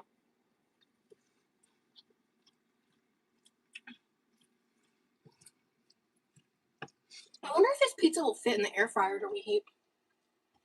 I'll find out tomorrow. I only like when it's fresh, not cooked. I don't know why. Oh, okay. No, I get it. I mean, the texture of like when you put raw tomato on top of pizza and it gets cooked, the texture is.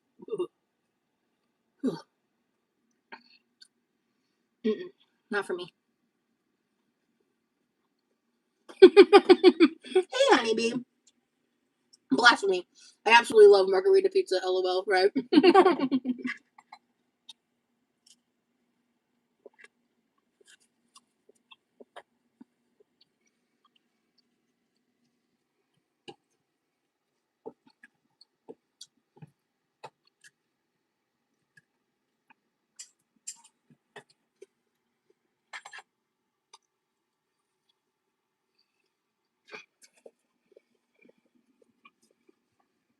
If I got the opportunity to like do up Vegas and like stay at the Bellagio, I'd want to go. Or if I had like an opportunity similar to like doing the docuseries or whatever.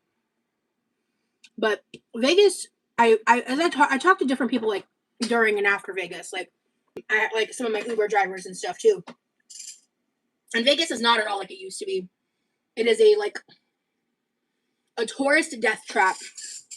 And getting like a steak and shake burger with some fries, I didn't even get a drink, was like almost $30. Everything there is so fucking expensive. It's like actually crazy. And like there's other stuff I wanted to do that I didn't get to do, and I'd love to be able to like see like Vegas shows, like a Cirque du Soleil show, or like a oh my goodness, excuse me, sorry, or like a Cher show, a Celine Dion type show. I don't think Celine Dion does that anymore. I'm not sure, but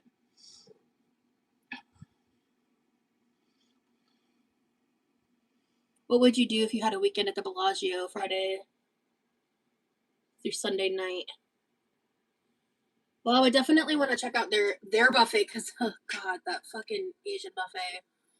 Oh, what a waste.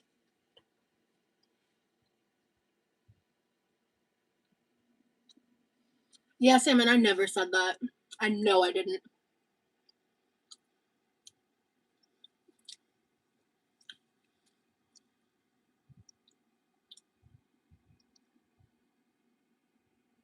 I know I didn't say that. But thank you for confirming my suspicions.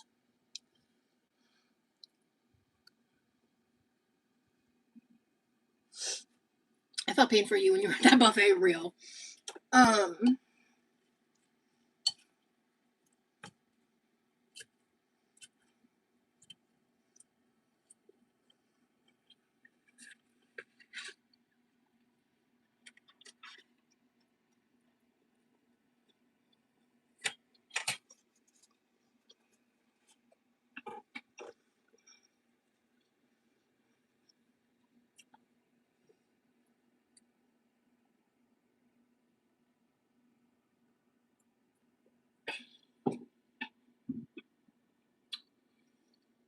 This is a delicious meal, though.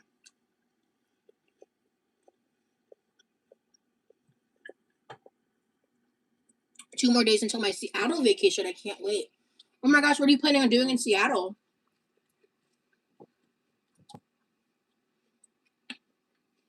Yes. Well, I froze those. Those are slices. This is diced. So it's diced mint and peppers and onions on top, mozzarella parm, 1.5 slices of bacon, pepperoni, my mom's lasagna sauce, and a little bit of garlic. I'm pretty sure that's everything. I shaved a whole carrot. I chopped up some baby spring mix and baby spinach. I added a little seasoning salt, specifically Josh's Magic Fairy Dust. I'm telling you, season your salad.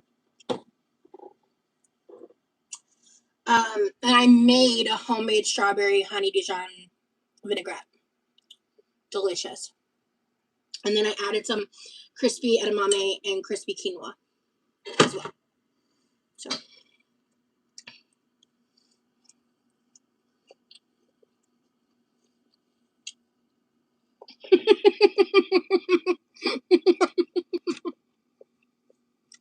English is not my first language, so shaving a carrot made me giggle. That's funny. Yeah, I used a peeler because I don't like thick chunks of carrot in salad, and this is the best method to do when you have like a whole carrot and you don't buy like the pre-shredded carrot for salad. If you want to see how I made the dressing, it was a big experiment. It went really well. I really love it. Like, seriously. I had no idea it was so easy to make such a good dressing. I actually have to go to bed. I have a terrible migraine. Oh, I'm so sorry to hear that, BT. Sad to miss the rest of your life. I'll check it out tomorrow. Night, y'all. Have a good night. There's not too much more to do besides just chat and eat, to be honest. But and this dinner came together pretty quick. I just dilly-dallied for a while.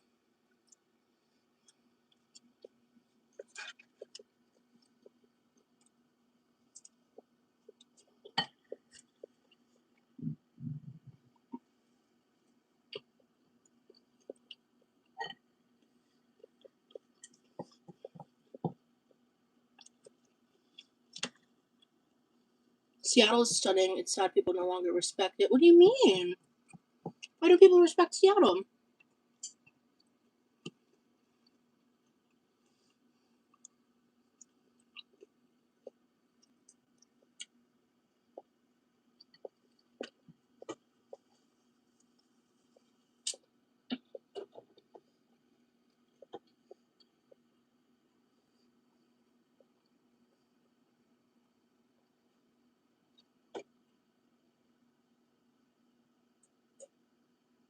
And thank you to everybody who's liking the live. Much appreciated.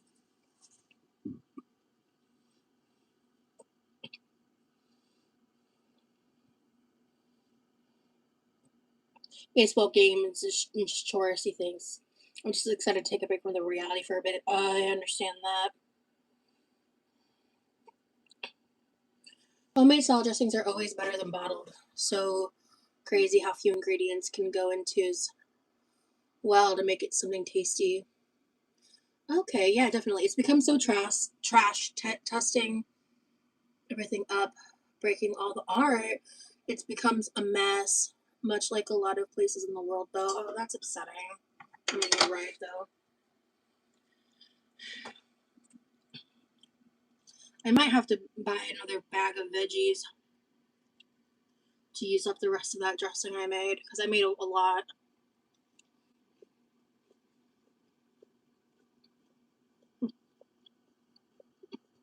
Tearing up, gotcha.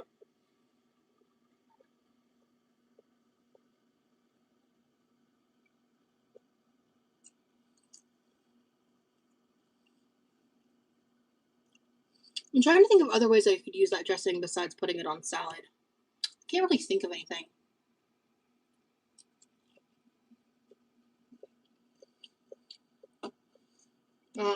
Yeah.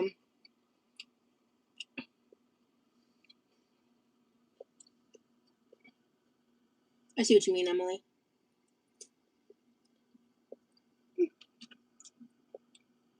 Oh, shit. And cool, I just put on this shirt, and you got all these stains on it.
Honestly,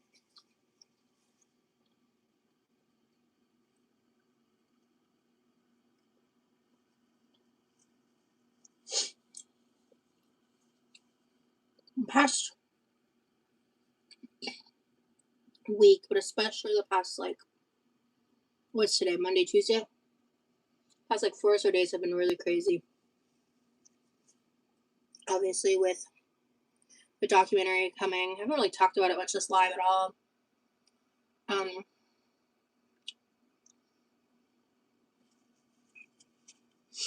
As you guys saw, like, in the first live where I was talking about it, I was really upbeat and, like positive and happy. There's a couple reasons for that. But I think the biggest one is, like, I don't think the reality had fully hit me yet.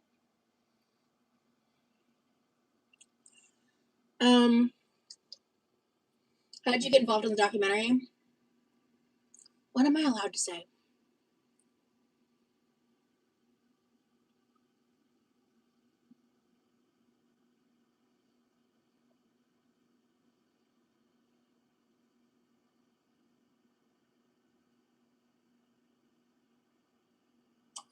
Let's just say that I was involved very early on.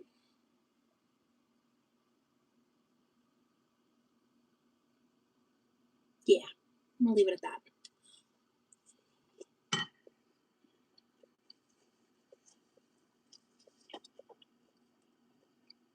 But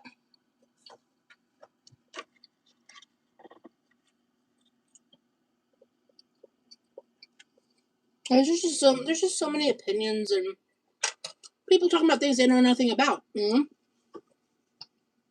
it's just kind of funny. And so it's not the hate that I'm like affected by or worrying about. I'm not worried about that. It wasn't until basically directly after my last late night live. Hello, Sleepy.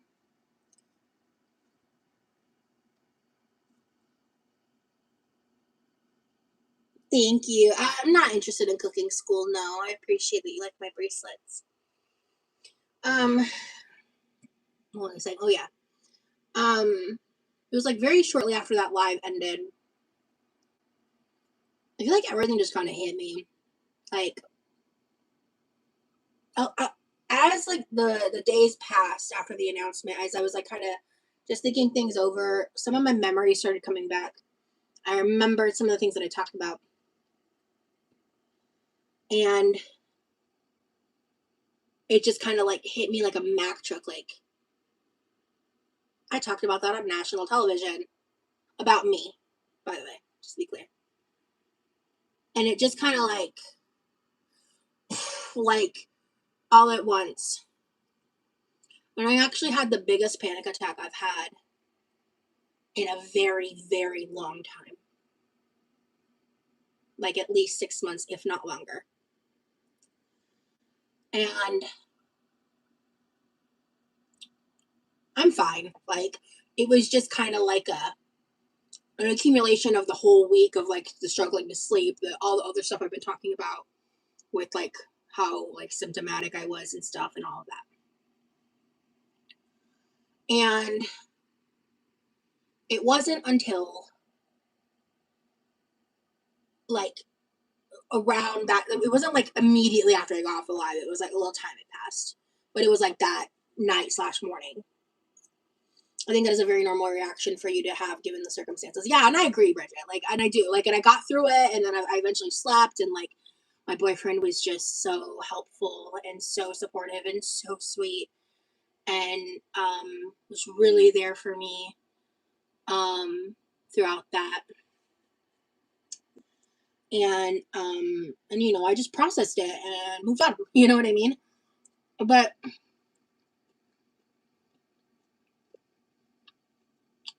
between like Friday and then I had a definite tone change though. You know, like I think it was just slow to hit me.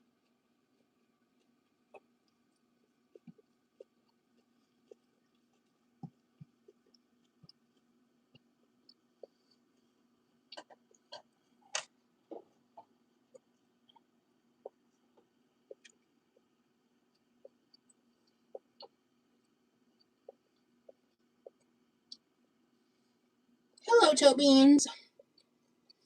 It's amazing you've run me at this time. We all need support. I'm so grateful. I don't know what the fuck I would do if I hadn't met that man. He makes everything better.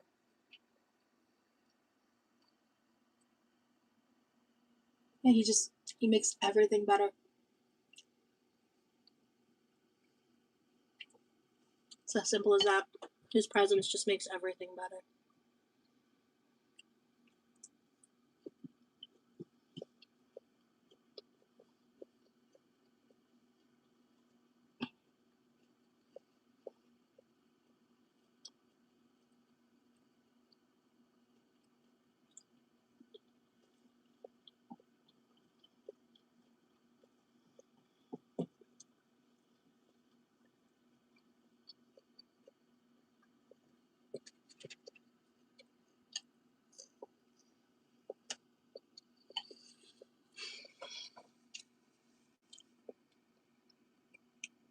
I've been with my partner for 12 years, and every day I look at him and think, you make my life so much better. So glad you found that. Bridget, I love that for you. That's amazing. I hope that's me. I think that's going to be me.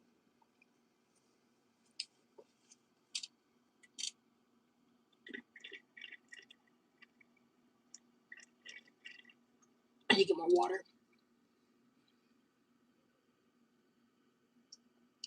God, I love me a soda. A diet soda.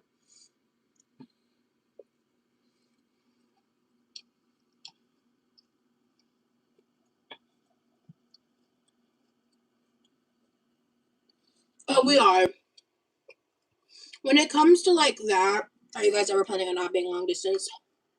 When it comes to that, I'm moving in silence. Sorry. Y'all aren't gonna know shit. And that's solely for my safety. So.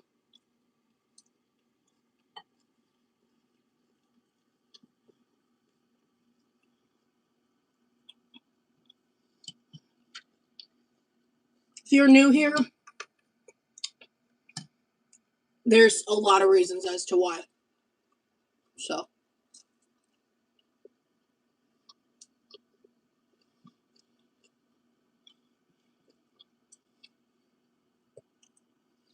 Note that you are happy and full of joy. I feel like you have gotten lighter, like less stress and less weight on your shoulders. Over the moon for you. Thank you. I definitely agree. I feel like I'm I'm a softer version of myself. You know?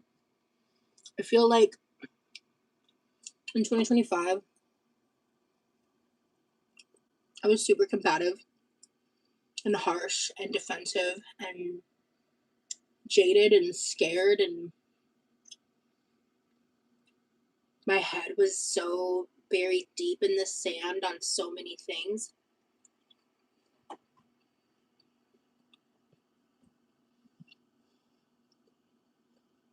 I didn't have anyone in my life I could trust. And for the periods of time in 2025 that I thought that I had someone in my life that I could trust, I was very, very wrong. And that came out at the end of 2025.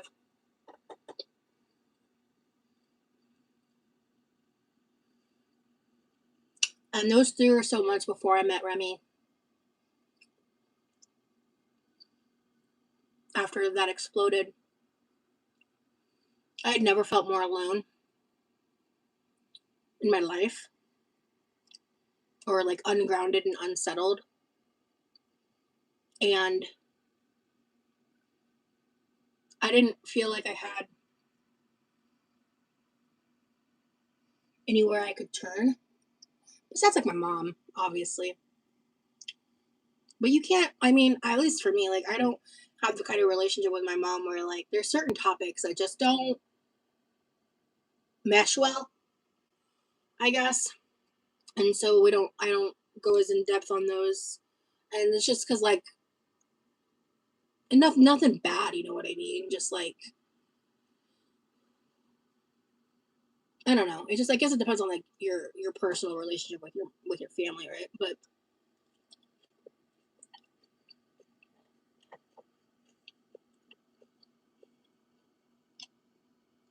ultimately, last year, I lost something that I thought that I needed, when in actuality, it was holding me back and causing me a lot more harm than I ever could have known in the moment. And I've let that go so completely. And I've just been like processing the loss of that relationship. Not like romantic relationship, but and my actions versus theirs this whole time. My behavior versus theirs that I've heard through the grapevine, I think speaks for itself. Because I've been disengaged for over 6 months. I'm not the kind of person to obsess over people that are not in my life. I go no contact. And I walk away. Because I think it's so unhealthy to ruminate on those things. Hello, Rennie. Thank you for watching, yeah.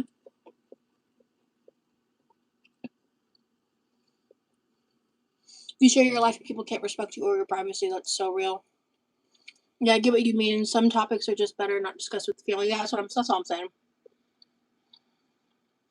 In your defense, you had to be, because people were cruel and unpredictable. Fucking real. Thank you, Shay. Glad y'all are taking your time with any kind of move. I moved to Texas in 2013 from the Boston area and never looked back. That's awesome, KM. The solid thing was awesome, Kelly. Happy you're here to catch live. I'm going to have one more piece. I'm going to save these 3 for something else, but yeah. I cut it into 8 slices. I had 5. I want one more slice. Because I really want to try one of the little mini Dove ice cream bars. Not try. I want to have one. I've had them before. No, I'm not. I don't have any plans to move at this time. We've only been together for 4 months. That's way too early.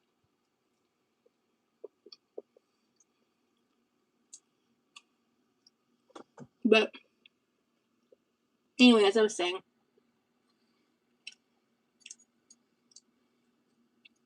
in 2025, I'd gotten like the definition of complacent. Now, y'all aren't gonna know that I'm moving until I've moved, and that won't be for a long time.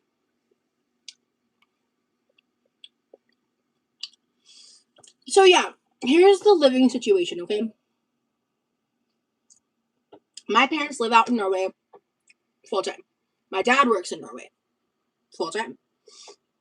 My mom tried living here, didn't work when he was there. Oh, you're fine, Tobeans. Year round, me and my brother here are roommates. We all contribute to this household. When I was demonetized, I was essentially unemployed, so at that time the structure was a little different. Now I'm remonetized. We're back to business as usual. I have never, as an adult, lived with my parents rent free. Like even when I was like 18, 19, I was at least paying like $100 to $200 a month. Like it was like in relation to how much money I was making at the time, you know. My parents have never been the kind of people that would like let me live here rent free as an adult. So that's never been the case. A lot of people like to spout that. That's just not true. Like we all contribute to the household here. And I pay some of the bills myself, like directly. But anyway, So my parents obviously are here when they're visiting the States. My mom visits more than my dad, mainly for financial reasons and also because of his like work stuff. But most of the year they are in Norway. My mom has in the past done like almost 6 month visits before, but she has a job as a tour guide for cruise lines over in Europe as like a part-time thing, an English speaking tour guide.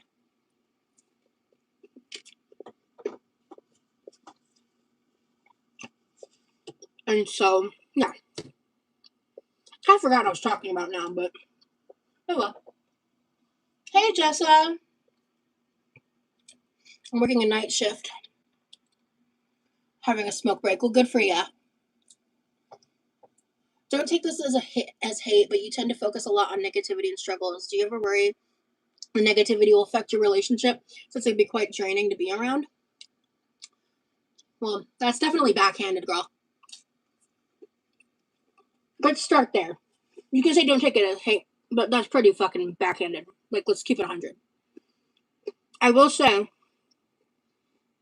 my boyfriend doesn't think it's draining. He thinks it's valid that the shit I deal with is unfair, unjust, and cruel. And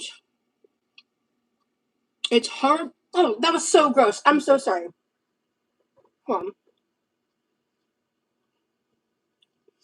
It's hard for me some days to be on live, like literally interacting with the internet, and not talk about the hard things and the struggles related to it. It is a lot different when I'm not actively engaging with the hate, the trolls, the stupidity of that side of the internet. It's hard to not acknowledge it or talk about it. Nope, I struggle with depression and have had to learn to not put that onto others. Yeah, I don't put my depression onto others. To be very blunt, if you don't like it, you can go. Anyway, can you visit Norway when you miss them? I've never visited Norway. Traveling in Florida at my current size and stuff is just not something I'm interested in doing at this time. I don't think she focuses on the negativity at all. Thank you, Bridget. She actually doesn't. There's so much growth that has happened. Thank you so much, Shay. I really appreciate that. Yes, Rennie, it is hot. He sounds like a really sweet man. He is. He is very, like, the sweetest, bro. The sweetest. So, I'm never going to be fake. I'm never going to come on here. And, like, sometimes I will kind of, like, ramp up the smiley and, like, the good side of stuff because I'm just not in the mood to... Or if I've been in a state and been highly symptomatic for a while, I want to try to get out of it, so I try my best. Outside of that, I'm always going to be authentic in my experiences, and if you don't fucking like it, you can fucking go. Like, I don't mean that in a combative way or a rude way or a shitty way. I mean that in an honest way. And that's it.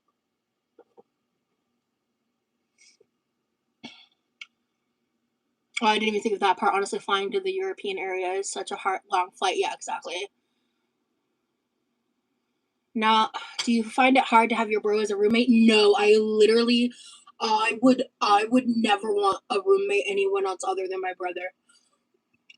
I'm so serious. I love living with my brother because it's like the benefits of living alone and the benefits of living with someone at the same time. We don't fuck with each other unless, like, we need to. Like, we don't bother each other unless there's, like, a reason. We really give each other space. If he's out and about and, like, I'm in my room and I'm doing my own thing, he'll just put on headphones and do his own thing. And when he's in his room, hollering at the TV or the game or the whatever, I'm just minding my business. And, like, I cook and clean. He handles garbage and the, like, outdoor stuff. Like, it's a beautiful yin and yang balance that we have, and I would rather my brother be my roommate any day of the week than, like, need to deal with, like, trying to figure out a roommate situation with someone else, because in this economy, there's no way I'd be able to like live on my own. And the time when I did live alone, I my mental health did not handle it well. Just like seeing another human being from time to time is really good for me. And so I mean, I really like living with him in that sense, and I like knowing that he's okay, and I like knowing that when I do cook for him, he's eating things that aren't just freezer air fried food. And I like being here when my mom's not here. So when I do move, like that is something that I think about a lot, because he doesn't he you know my brother is diagnosed autistic, and he doesn't need like super high around the clock kind of support or anything like that. But I like knowing that when he's having issues with his phone, or he needs a buffer, or he needs something like that, I can be here for him. And so I love my brother so much, and I know people have given me a lot of shit about our relationship in the past, and um, I'm I think that's crazy, because I love him so much, and it is important to me to protect him, and I like that he's not here alone, and that is something I think about a lot, with the potential of now that I'm dating Remy, and like the potential of us moving in together in the future. Like that is something I think about a lot, actually. You two have such a great relationship, taking care of each other with different strengths. Wish mine was like that. Yeah, he's just the one thing about my brother is um he's not an emotional guy. He's not expressive in that way, right? So like if I were to like need to talk, that's not what my brother's around for. You know what I mean?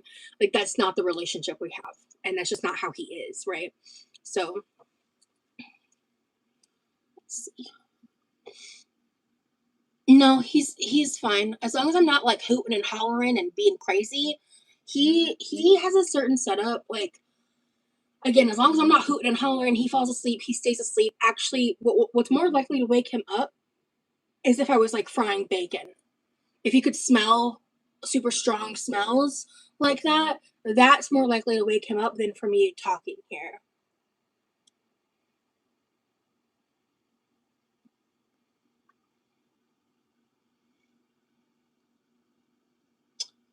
Getting support from your partner during depressive episodes is not putting your depression onto the other people. Fucking amen, honeybee Wednesday.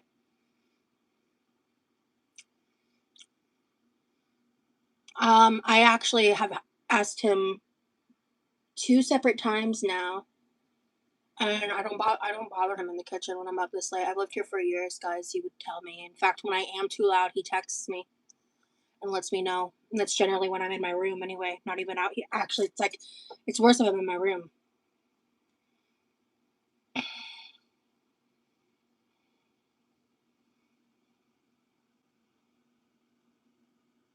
And he can't hear that. Yeah, he went to bed like about an hour ago. I live in Florida. I'm actually grew up in Georgia, Kelly. It's funny you say that. I grew up in Georgia. Yeah. Guys, if my brother can speak, he can speak for himself. If I'm being too loud, he tells me. And I do the same thing. The other day his computer crashed and he freaked me out. And I was like, yo, you good? He was like, yeah. I was like, all right. Jesus. You guys are just nitpicking. It's obnoxious. Yeah, he's asleep. He sleeps like a rock, bro. Yeah, you got it right. When did you move into this house with your brother? October of 2021. So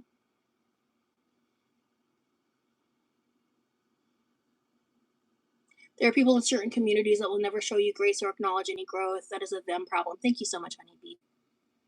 I've totally fought my computer before, right, Tobins? Like, we have a very symbiotic relationship living here. It's balanced very well. Besides putting the dishwasher away, the man never cleans a dish. Like I don't have to touch the garbage. We don't bother each other. So, like, unless I'm screaming at the top of my lungs, I'm not going to wake him up. So, I can't even hear in my room if the oven door slams. So, and my room's closer than his.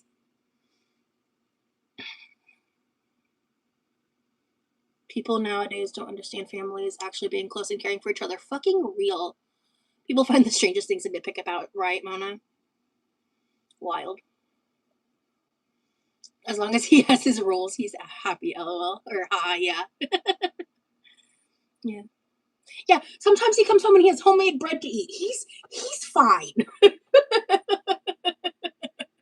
know, he's fine. Taking the trash out is a blue job. Yeah.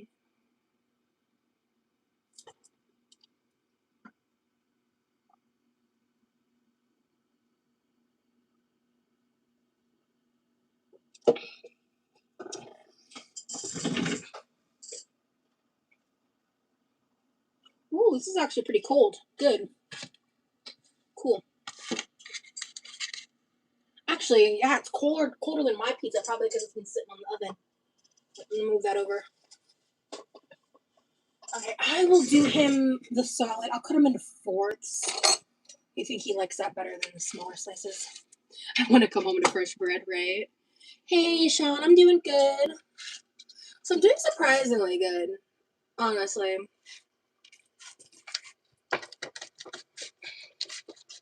I think eating an actual meal helped. Because I had been like kind of grazing on things because I just didn't have the energy to fucking exist earlier. So I had some like peanut butter pretzels, a Built Bar, Diet Coke. Did I have anything else? Yikes. Yeah, so thank you. Yeah, I'm just gonna throw this in a Ziploc for him for tomorrow. He can have when he gets home from work. Actually, I think he might be off tomorrow. Or today. I don't know what time it is. Honestly, strawberry and pizza wouldn't have been something I thought would be good, but dang, that looks good. Thank you, Sean.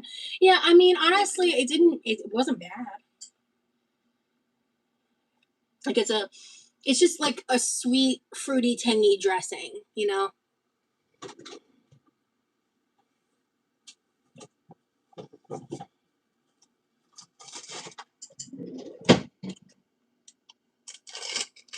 Yeah, my schedule is all McFucked right now.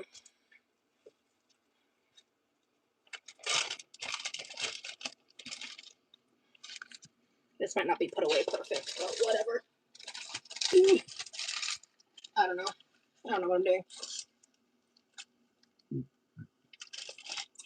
You come home to a loafed cat instead. That's so cute. Hold on. Some hot fluffy bread. I could use some hot fluffy bread. I love fresh baked bread. Yeah, I should probably make some more soonish. But I need more energy. Actually, honestly, there's just more food I need to use up before it goes bad. Cause my mom, she likes variety and stuff, and she just doesn't eat a whole lot. Like she eats in small portions. So and it's also like there's just stuff she always wants to have bits and bobs of while she's here because she lives in Norway most of the year, and there's so much she can't have. So I mean, hey, oh no. In this economy, that is not a bad problem to have. You know what I'm saying?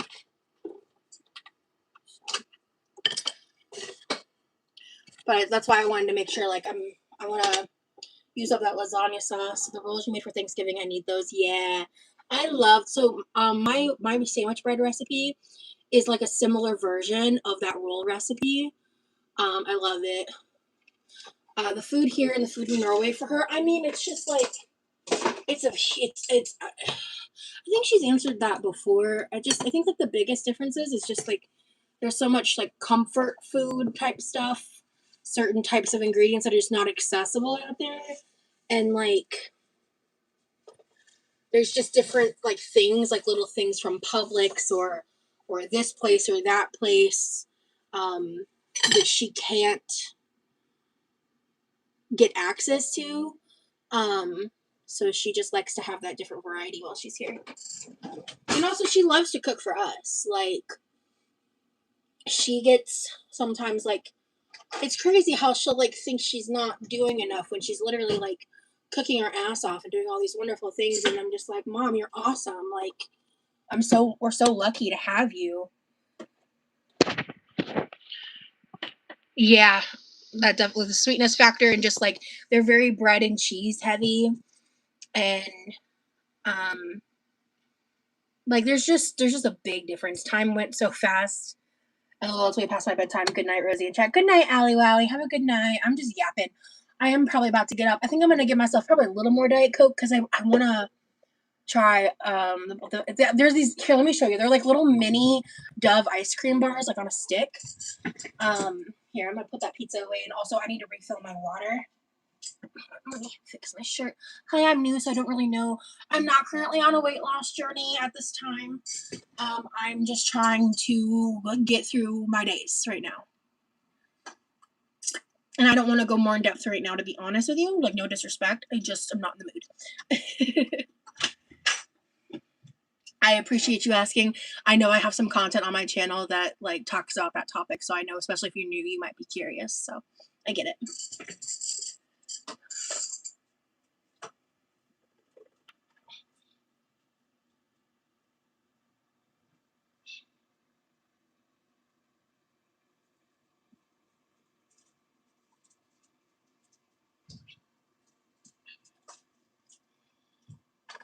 Honestly, I'm not the kind of person that loves to eat, like, large amounts of ice cream. I do, like, occasionally I'll have, like, a nice sized bowl here or there. I can't tell you the last time I bought ice cream. But I am PMSing, and Diet Coke and chocolate's a vibe. So I'm gonna add, these are my mom's. I would always pick milk chocolate over these. Actually, wait.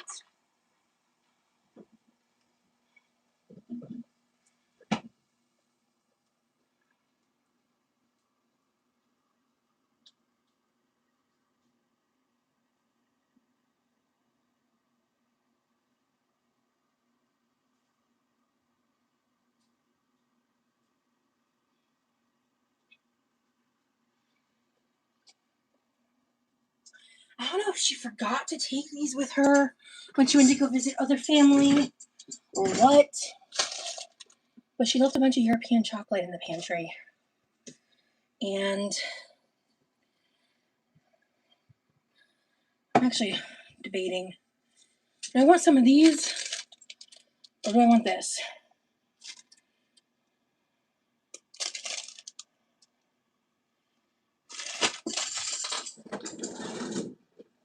I'll save this for another time. These are European. They're basically chocolate covered bugles with caramel in the middle. These were incredible.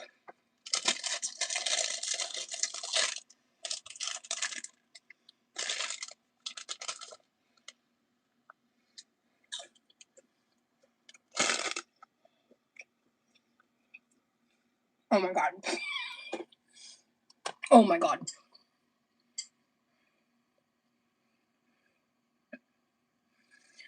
Ooh, banana bread protein balls? Reenie. Listen. I love Diet Coke with lime.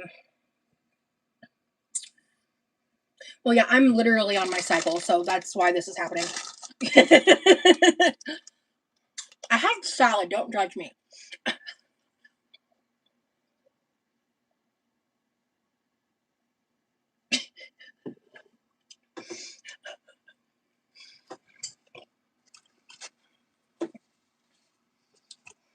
Okay. These are, like, so sweet. Holy shit. I'm gonna take this many.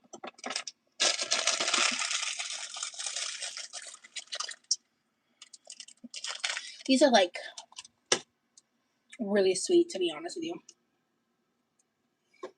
But Can I pretend we are cycle sisters? I just want to eat chocolate. You can pretend anything. Yeah, exactly. Salad erases everything. Always. Exactly. 1 + 1 = 0, right? Girl math. Yeah, this is really great chocolate. Norwegian chocolate is great. I'm going to be Amazoning those tonight. I don't know if you can get these in America. If you can, that's cool. They're called Smash. They are sweet, salty, and crispy. These are, okay. Shh, this is just between us girls. Shh. Oh my god, these are hitting the spot, bro. Okay, I'm hiding these. They're going in the drawer. We're closing the drawer. I can't see them anymore. That's an elite hot girl dinner. Hell yeah. Homemade pizza, salad with homemade dressing, and Norwegian candy. Living the high life. I am curious, actually. Oh shit, this is Norwegian. No shit, Sherlock. Okay.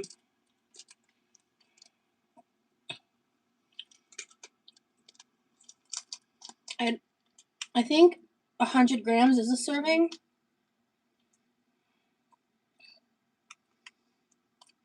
Well, I think they have nutrition facts for 100 grams and 25 grams.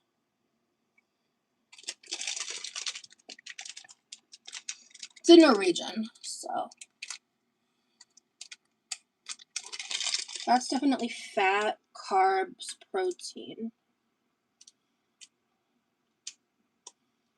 Yeah. Oh, fat, carbs. There's 2 numbers here, so is the bottom one sugar? I think so. Carbohydrator. I can't speak in Norwegian to save my life. Huh. I'm getting close to hitting my 3-year. I'd have to go back on that kickboxing video to see the date. It's in June or July. We're getting close to hitting the 3-year mark, bro. Crazy. I've been on the internet for over 10 years, but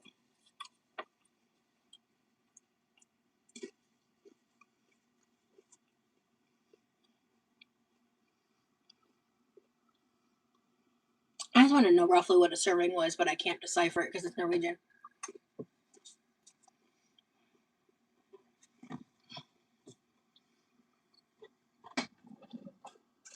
Okay. How much does the bag weigh?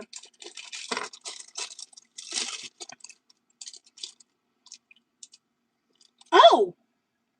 Wait, no, 100 grams is the whole bag. Oh! Okay. So 25 grams is a fourth of the bag, which I don't even think I might honestly might have done that. Okay. Okay, cool. And also these were gotten into before I got into them tonight.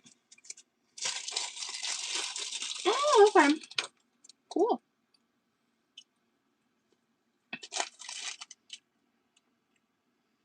Rainforest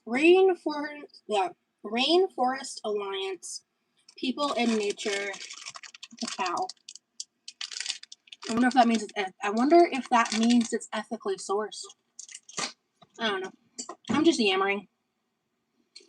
What a great chocolate treat. I deserved this.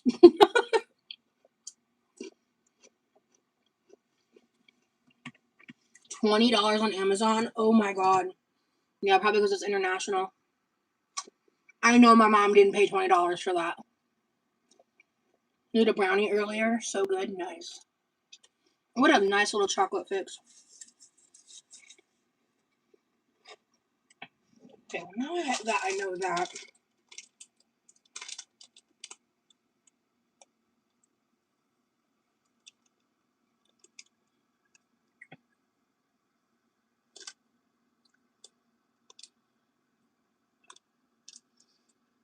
Am I reading that right? I'm not reading that right. Am I? K. What the hell is a KJ? A K capital J. I think K cal is just calories. Okay, then that means a fourth of this bag is 140 calories. Okay. Because I was like, there's no fucking way that 25 grams of this is 560 calories. That makes no fucking sense.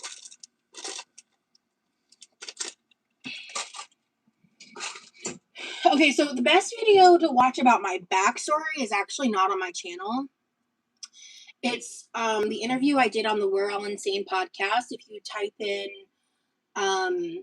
We're All Insane Rosie, or actually, nah, if you type that in, it'll pop up. And then for my channel, I would recommend watching the Vegas vlog playlist. I have a current playlist, the newest vlogs of me and my boyfriend. I had to delete a lot of content when I got demonetized because I thought it was the only option I had. Excuse me.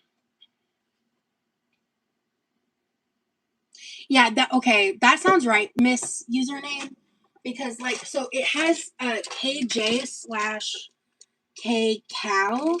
Here, let me show you the numbers I'm talking about. Right there. So the 560 versus 140, that your math checks out with that. So I believe it is 140, yeah.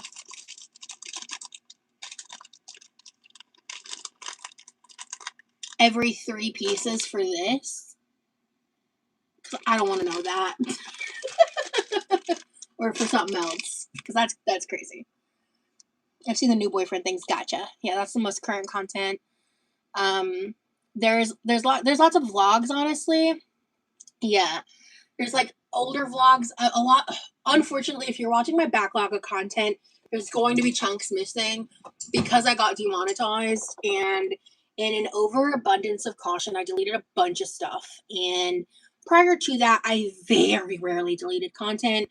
I would if there was a reason to, but that was very rare, to be honest. There was a couple times I'm sure I did.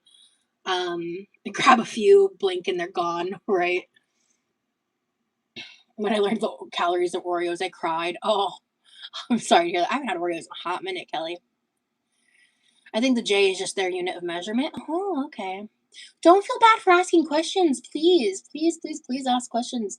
I know I'm getting more traffic, and I mean, honestly, even before the announcement of the documentary, I was getting like a larger amount of like new people coming in. So no, I mean my growth on my channel started going up even before, like not that long before, like I want to say a couple weeks maybe, maybe even a little longer. I'm honestly not sure. Well, yeah. I don't want those people getting views. Fuck them. But yeah.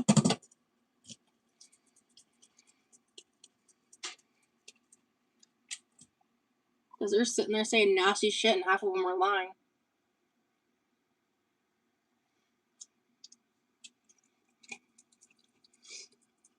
But once I get my computer situation figured out. Hey, Tobeans. Yeah, Sweet New BF, a documentary. What else, right? Yeah, so I went live. I forgot the title of that live already. I went live on Friday. I think it was 2 lives ago.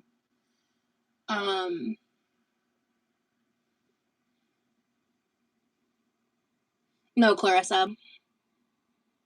No. I don't miss the heat in the South. Real.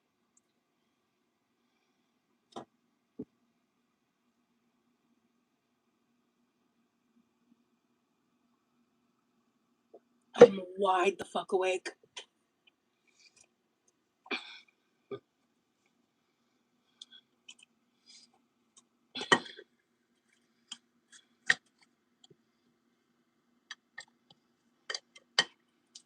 I don't watch any reaction content anymore of any kind. Honestly, I used to, right? Like, that's common knowledge. No, my Diet Coke was caffeine free, actually. Um, I used to be pretty heavily involved in girl world stuff, and I had a very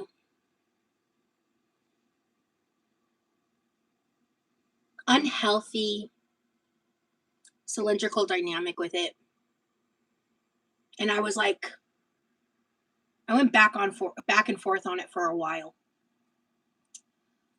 Um, and sometimes when I'm directly tagged and stuff, even especially in this past week, I think there was one or two things where I just couldn't keep my mouth shut because I struggle with that.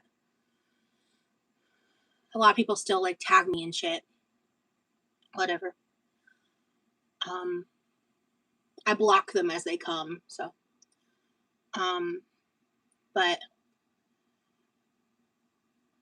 like someone I'd never heard of today tagged me in something saying I was lying about being hypomanic when I literally explained that I went through a 6+ month, I think it was technically a 9-month process where I went through 3 separate medical professionals and they all confirmed my same diagnoses and all confirmed the hypomania in me and all confirmed. And I trialed at that time in 2023.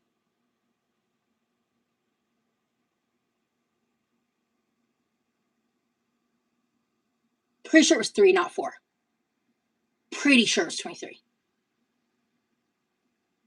It was 23 or 24. I'll give it that. But to think that like you can watch my YouTube content and know more than my doctors is fucking crazy and irresponsible and disgusting. So to think you know more than a doctor is fucking gross, and to title a video that is fucking gross. Like you're gross. And to tag me in it, Jesus Christ. It's strange how people are so obsessed with you in a way that's none of their business. Seriously, Shay. Actually, well, I'm on my cycle right now, so no. But I was gonna swim the other day, and then my brother did a pool thing, which made it unavailable for 48 hours. But that actually ended today, so I can get back in the pool whenever my body will cooperate. So, yeah.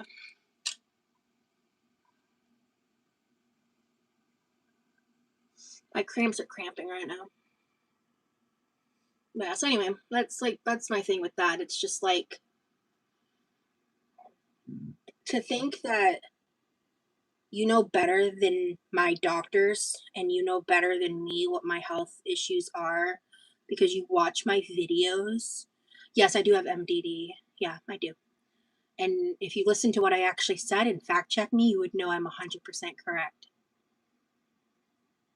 And I know what the fuck I'm talking about. Yeah, okay, this is great. I was wondering what being non-binary means to you. You talked about it before, and I'm really curious to know more. It's been a long time since I've talked about it because I kind of came to the conclusion that, like, I mean, I on my social medias and stuff, I have she/they pronouns. I don't. I had a period of time where I questioned my gender identity, and I came to the realization that basically I just don't really give a damn, and I do feel like there is some gender fluidity within me. But like I have enough struggles. I have enough things that like make me different and enough battles I have to fight that like fighting on that topic is just something I don't want to put energy into. So if people use she or they pronouns with me, I'm happy about it. I feel like gender is a social construct anyway, and like my personal opinion. And there are times where I do feel, very feminine and womanly and things like that. But I also have a fluidity with that where sometimes I really don't feel that way. I don't necessarily feel like um, a man or like using he him pronouns at all ever. But like that's not me. But I like the neutrality of a non-binary identity, but I don't feel any kind of dysphoria on that topic. So I kind of like, I went through that period of time of questioning it. And then I kind of just landed on like, I have to fight for so much respect. Like just the most basic levels of respect. I just didn't want to add something else to the list, even if I feel like it's something I identify with, you know? So I kind of just stopped talking about it at some point. But yeah, I did go through a period where I talked about it briefly, and I was questioning that. Like I was questioning that in myself, because I identify as queer. I say bi/queer just to kind of give people, like other people, a better understanding of what my identity looks like, because queer is such a broad label, right? And like, so I mean, and so is my boyfriend. Like, he's literally also bi/queer. And so, yeah.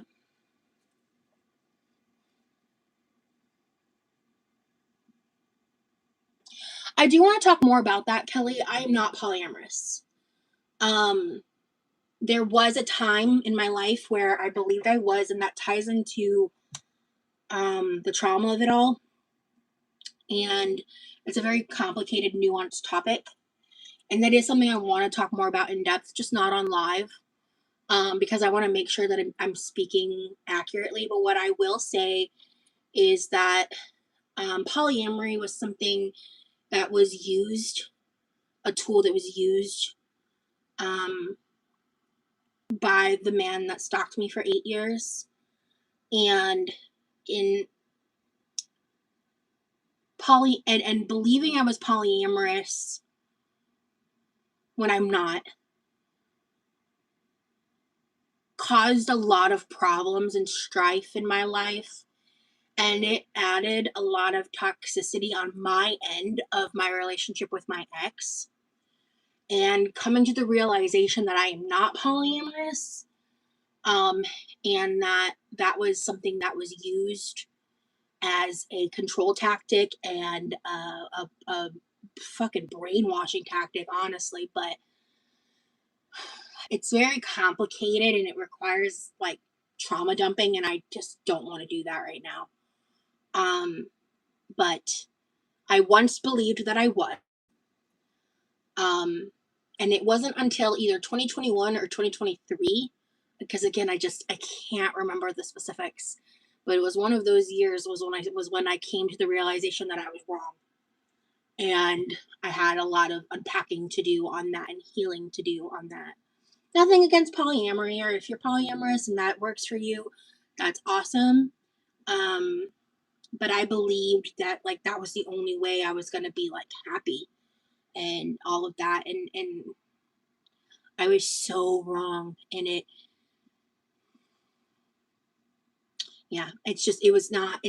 not something I am. It was something I once identified with. Knowing about your rough past makes me happy you found such a good partner. Thank you so much, Tobeans. But yeah, so, because I know, and you know what's interesting is like, I know I posted those screenshots that some of you haven't seen yet. In the future, I will be making a video talking about some stuff related to the documentary things, and I think I'm going to make it before the documentary comes out, because it's not really about what's in the documentary, it's just around some of the people surrounding it. If you saw my Instagram stories a few days ago, you'll know what I'm talking about. And it's so funny to me because like it wasn't until after I had posted them like a while after I realized that like I didn't think twice about it, because I know I'm not polyamorous, and I thought that that was like obvious and like everybody knew that, but that was very short-sighted on my part to not think that through more, and not provide more context. So that did give people like a lot more leeway to like manipulate shit and like make more assumptions and stuff, like because the screenshots I posted were 6 years old, so there was like so much in that like that very brief conversation and everything that was just like there was a lot of context I didn't include because I was just trying to prove a certain point, I guess is the best way I can say it. And so yeah, man, like I once thought I was. So, and it is a very complicated, nuanced topic, which is why I don't want to get too in depth. And I'm just not in the mood to get all trauma dumpy. I'm just not. I hope he knows what I have. Don't want to have to fight him. Wait, what? And also, it's okay to change your mind without any explanation. Well, thank you, Honeybee Wednesday. Yeah, that's true. But I can't remember. I was never in a polycule, no, but I did. I never got that far.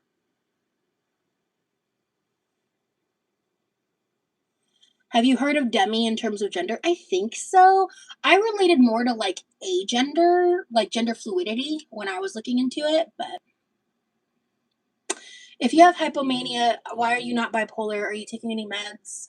Just curious since I'm bipolar too. So hypomania can be attributed to MDD because MDD is more, it was priorly known as a unipolar. Mixed episodes are something you can have with MDD. MDD is the updated diagnostic term for that. It's basically, I'm not a doctor, all right? So what I can tell you is I met a psychiatrist. It was early 2023. I'm like really sure I'm thinking 2023. I'm pretty sure all of this happened in 2023, not 2024. Because it started before I started YouTube. Yeah, I'm like, God, I hate my memory. I'm like 99% sure that's the case. And I went to the mental hospital. And that's where I met a psychiatrist who literally changed my life. He was amazing. He sat with me. He listened to me. He like actually listened to me. And he took me seriously. And he confirmed the PTSD diagnosis I had already had. He put me on 10X for my ADHD, which was actually really helpful. We did other stuff too. I just don't remember the specifics. 10X was one of the first medications that ever actually like helped me at the time. 10X is TENEX. It's also, I think, a blood pressure medication, but it is, a lot of medications can be used in different ways, and that one is used for ADHD for certain people. It's like a non-stimulant medication, I believe. I'm not a doctor. Don't just take my advice on it. Consult a doctor if it's something you're interested in. Do your own research. Don't take medical advice from a fat bitch on the internet. Okay. All right. Moving on from that part of the conversation. But he referred me to the psychiatrist that I saw for a period of 6 to 9 months. I know for a fact 6 months. We trialed over 12 medications, or around 12 medications, I should say, not over, around 12 medications during that period of time. I saw him anywhere between biweekly to monthly, consistently. And I was referred to him, and then within his practice, I was referred to a psychologist that I saw at the end of the year. All 3 medical professionals confirmed and diagnosed me as MDD. None of y'all on the internet know more than them. I did the work. They also determined that I had what was considered treatment-resistant depression with my MDD. And the MDD, PTSD / CPTSD, and ADHD were all diagnosed. Calling me a liar is crazy because I did the work. I didn't just Google some shit and decide that I was that way. And the people spouting that shit are fucking disgusting and ableist. Period. Do not try this at home, disclaimer. I'm just saying, man. I have thought I needed to be checked into a mental health place, but I'm scared of being turned away from things in the future because of it. I mean, HIPAA, man. Demi swings between non-binary and femme or masc. Oh, that sounds relatable. I don't know much about it, so I don't want to like adopt that as an identity, Tobians, but that's interesting. That sounds like how I feel between like non-binary and femme. Yeah. I do understand why you want to explain, but nobody's entitled to it. Thank you. You didn't catch that typo. My autocorrect is funny stuff. I didn't catch it. Gotcha, toe beans. Gotcha.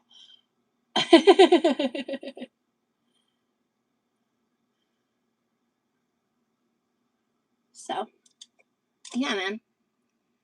It's just, it will never stop boggling my mind that people think I'm lying about my diagnoses and my mental health and all this shit because another YouTuber did.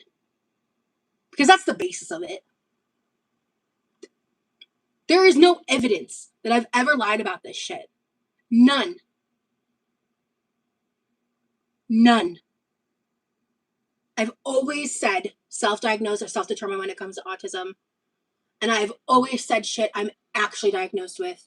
And if I'm not, I say I'm not diagnosed. Like how I've talked in the past about struggling with PMDD symptoms, but I'm not diagnosed because I didn't get the opportunity to follow through on that.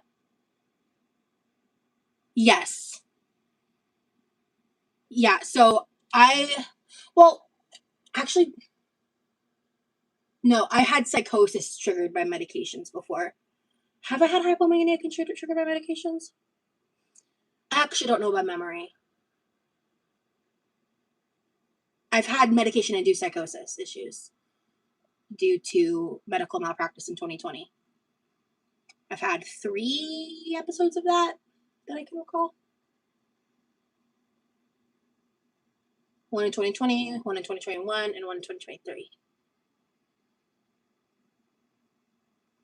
So, which, frankly, is scarier than hypomania by a wide margin. So.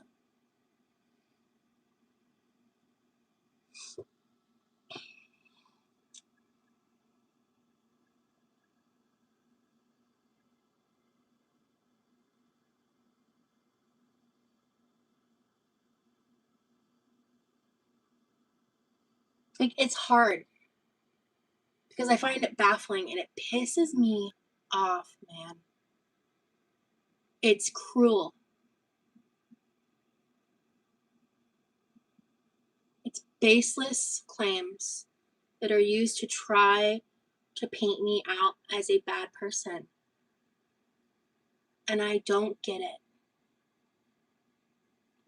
By the way, my mental health status does not dissolve me of accountability for when I fuck up.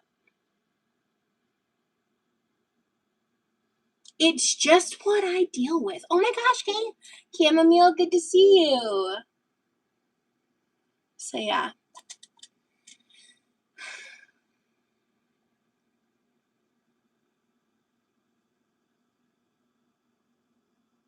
It's just frustrating.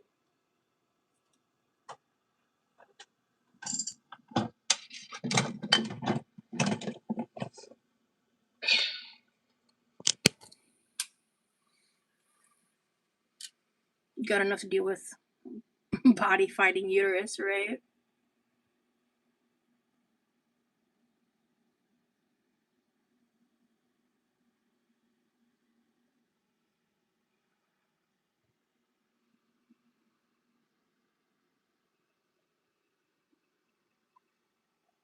I should probably either clean or log off.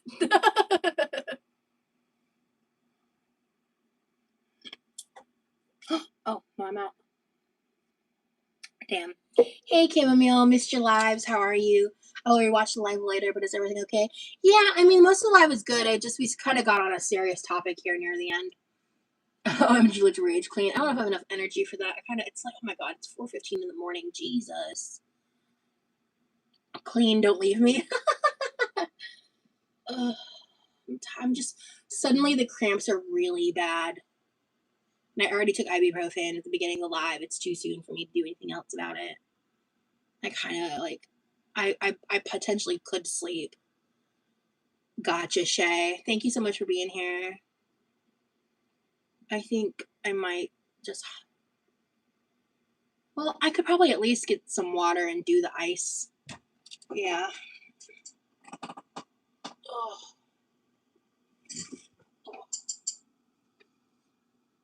Oh, I hate being a woman. I'm just gonna suffer. It's fine. I'm not gonna take any more over the counter or anything.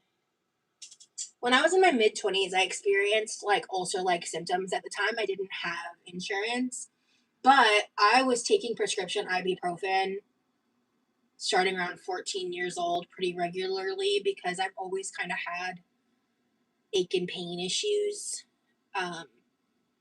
even from a young age. Like, it was one of the reasons why I didn't like moving around a lot, like playing outside and stuff as a kid. And I took it like way too often, and so I started having certain symptoms. My eyes are glassy. Oh, probably because my pain's increased, but that's fine. This is nothing compared to nerve pain, so it's whatever. But it's just it does hurt, to be honest. But to be fair, like I deal with so much pain all the time. Like, my tolerance is kind of high. You can sleep best. You cuddle up with a heating pad. Yeah. Periods never messed with my moods beyond the distress of the overall experience, but it really did a number on the rest of my body. That's so real, Tobians. Also, something I've learned is CPTSD can result in acquired neurodivergence, where prolonged trauma permanently alters brain structure.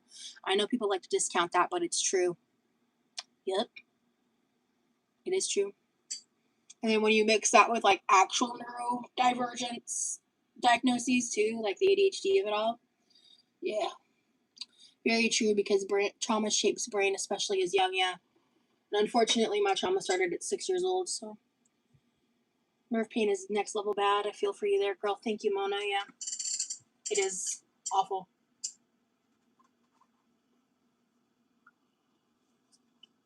Understood. I feel you 3 times in 2 months. Can you try sipping warm water? The thing is I'm hot because I'm wearing pants, which, like, ugh. I don't want anything warm right now.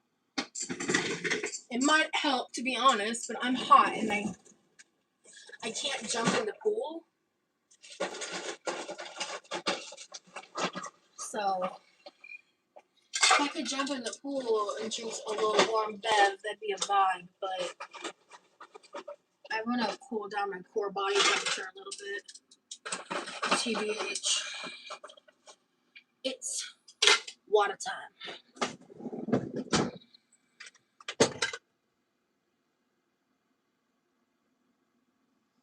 I need to clean my kitchen.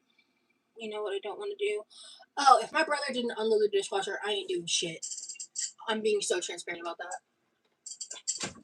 He did not, and that's okay, because I didn't ask him. We do have AC, but we keep the house at a warm 74. And I hate it. I think I've been having sympathy cramps today, and now I know why. I gotta blame you. That's funny. Wait.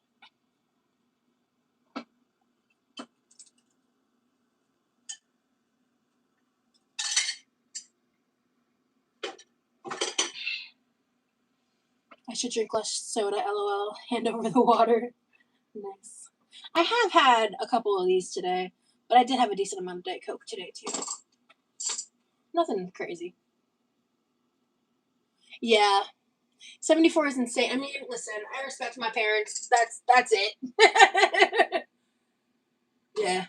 Sometimes I get a little spicy and I'll set it on 73 if I really need it. And actually, that might be today. Actually,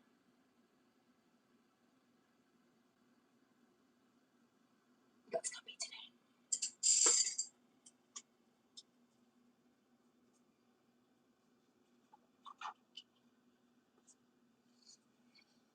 Like, why do y'all think I always have a fan on me?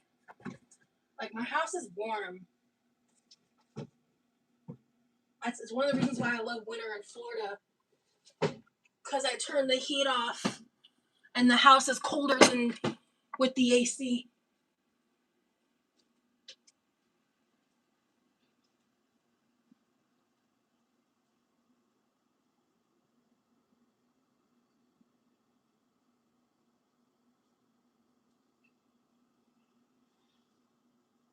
Like, our utility bill is already really high, you know? So, I get it.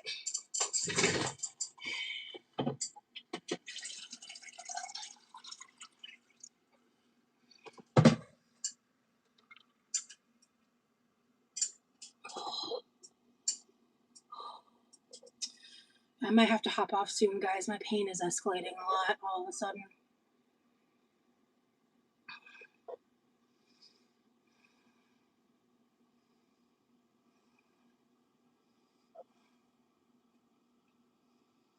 You went through 4 fans last year? Oh my gosh. What fans are you buying? I have fans in my room that I run 24/7. One of them is maybe a year or two old. The other one's like getting close to 3 years old. Works great. I do occasionally clean them, so I'll turn them off and like, yeah, I mean, honestly, comparatively, this is not that bad of a pain night, but I'm just like crampy and my lower back hurts. Like, it's just more because of that stuff. And I've been live for a long time, guys. We're getting close to 3 hours. Do you elevate your legs during cycles? Not really. I tend to not really elevate my legs much.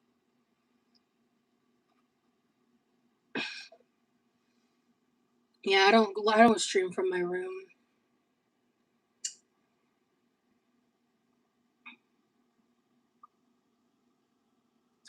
Happy to help, Emily. I'm just gonna sit here and hydrate for a second. Hey, Coral.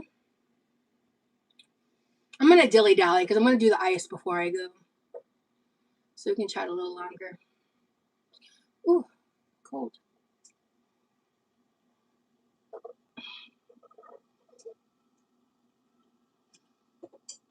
Ugh.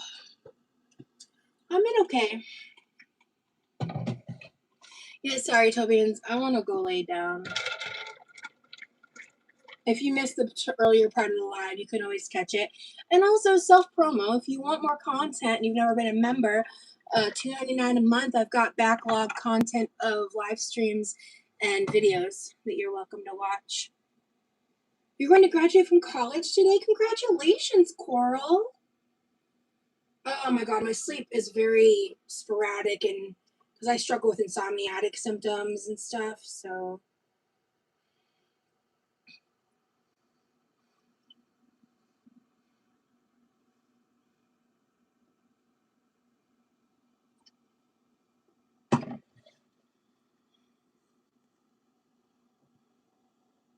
Awesome, toe beans.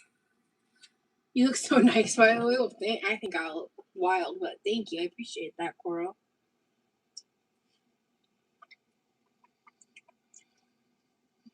I got some food on my shirt earlier while I was cooking, and I just got water on me now, actually.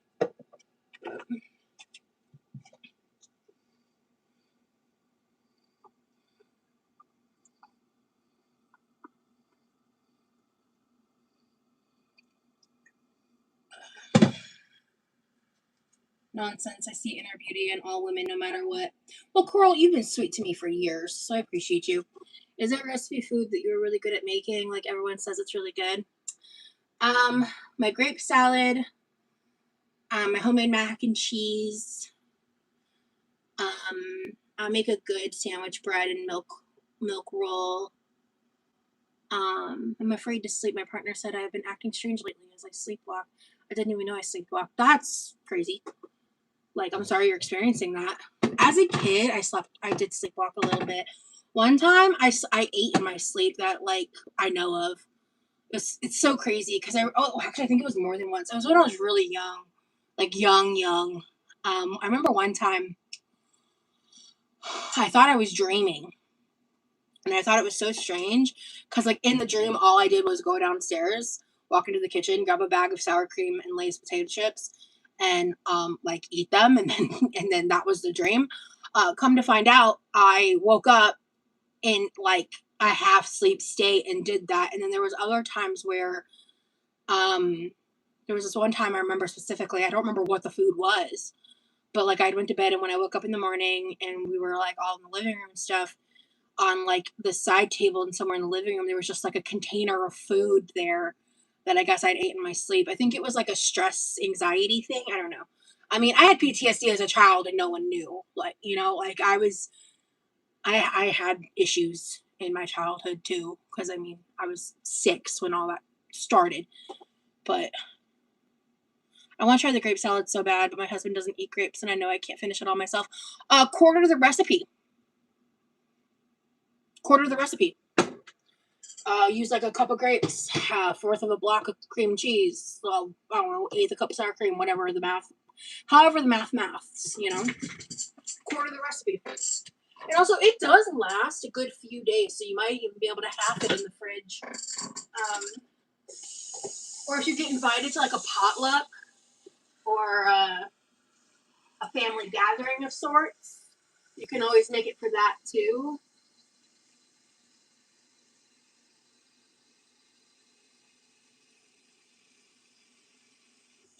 Oh my god. I'm finally in the worst season of Gilmore Girls. Season 7, if you know, you know. Ugh, I'm trying to power through it.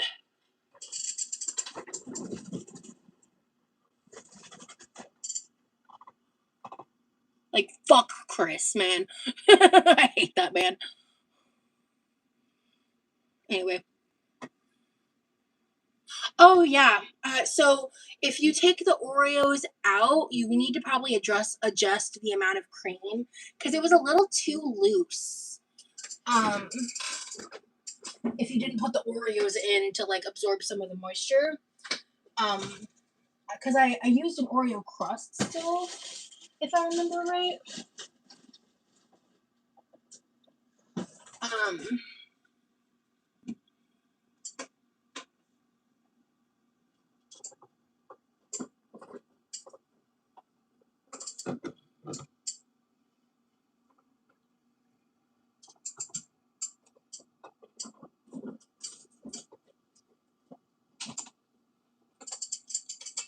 But I love me a rewatch of Gilmore Girls.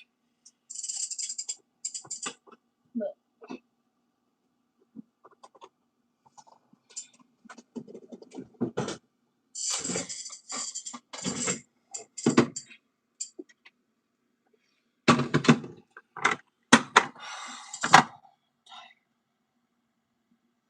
feel good. Maybe if I'm tired, I'll sleep a little.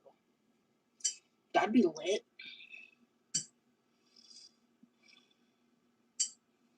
Fingers crossed on that one, folks.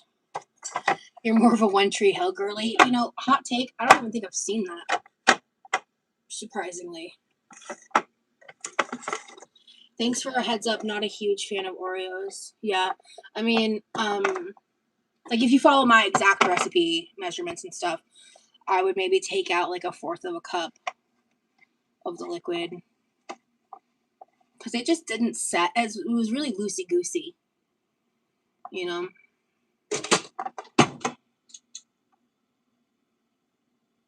But and I think that's because the cookies you added it kind of absorbed some of the moisture.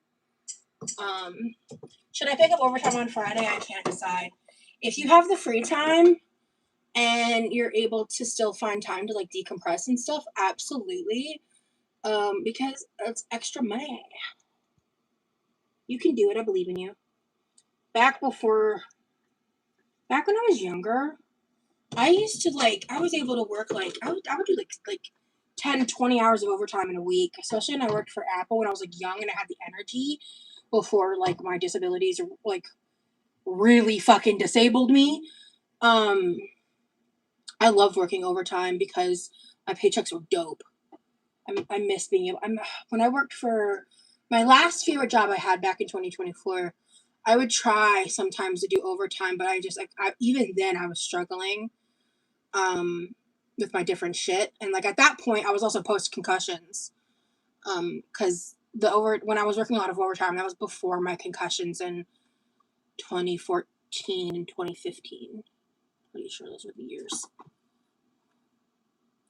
Hot take, I've never watched Gilmore Girls. I need to, though. Highly recommend. I love me a Gilmore Girls. I always say if they pay you OT hours and you have the mental, physical bandwidth to go for that shit, hell yeah. Especially if it's like a desk job. If it's physical labor, I get it. That's different. If you need the money and you're not mentally overloaded and don't have prior obligations, let that make your decision, or let that make you decide. Exactly.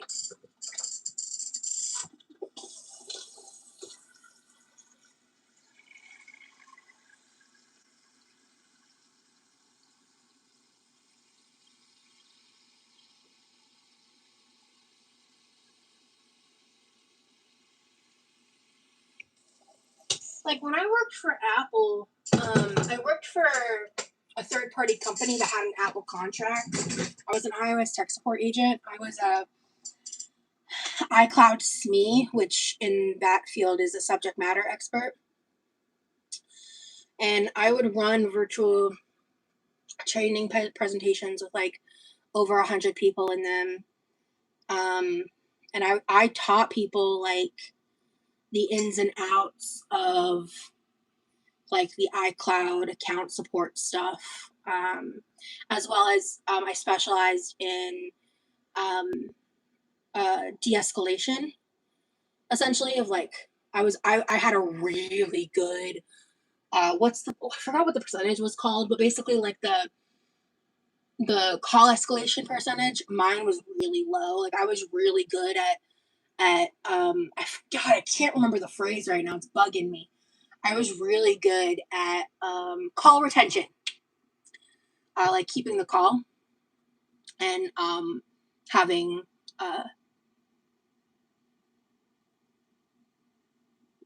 call resolution, I think is the phrase I'm looking for. God, you couldn't pay me to work for Apple again. My favorite job was when I worked for a specialty pharmacy, and I specifically the oncology team, where I basically work with cancer patients all day, and it was very rewarding. And sometimes it was hard.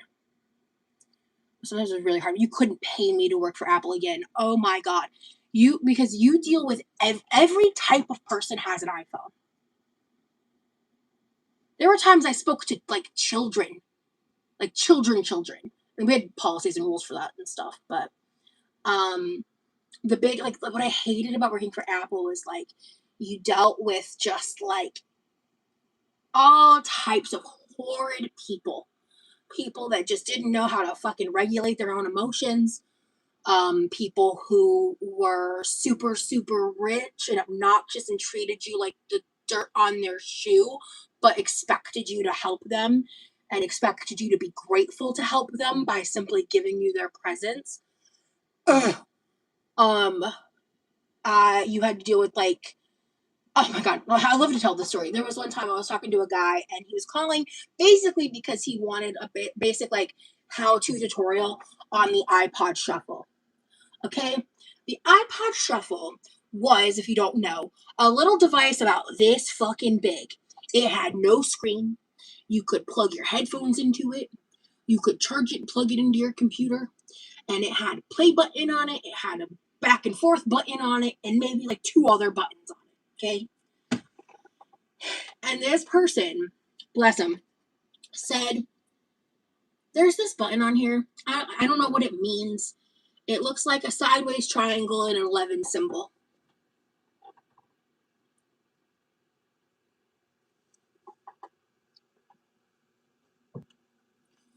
What do you mean? It was like the year 2012. What do you mean? Sideways triangle and 11 symbol.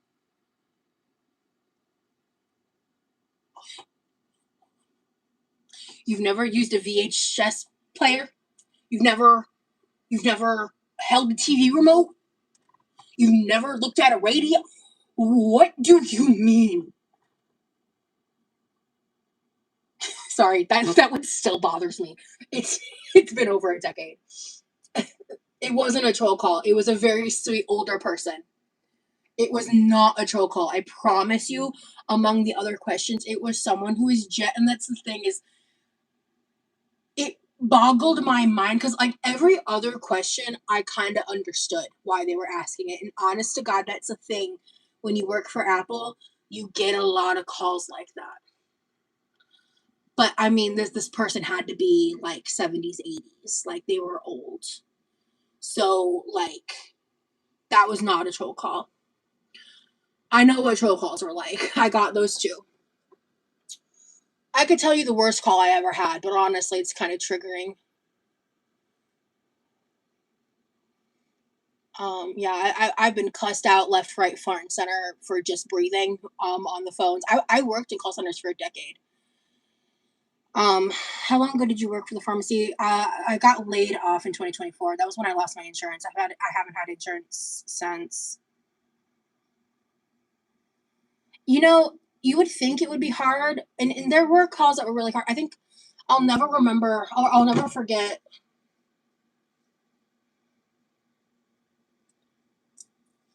I had a patient that was a 6-month-old baby.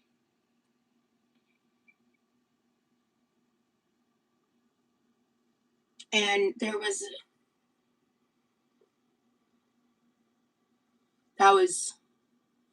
got off that call and I had to take an extra break. That was hard.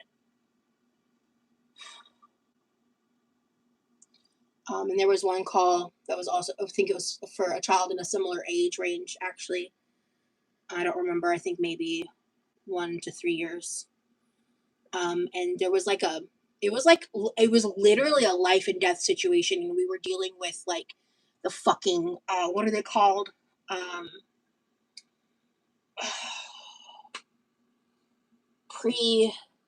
When you have to get permission from the insurance. Come on, Rosie. It's only been a couple years. When like you have to do the fucking 3 weeks of paperwork. Not pre-registration. Come on. Oh my god. You know it. God, that's gonna bug me.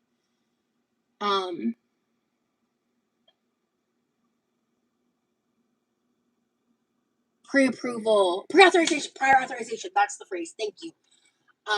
There was like prior authorization issues, and there was at one point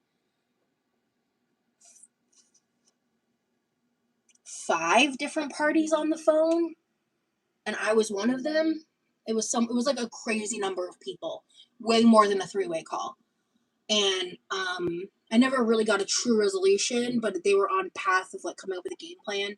But like that was the thing about that job that was so eye-opening to me.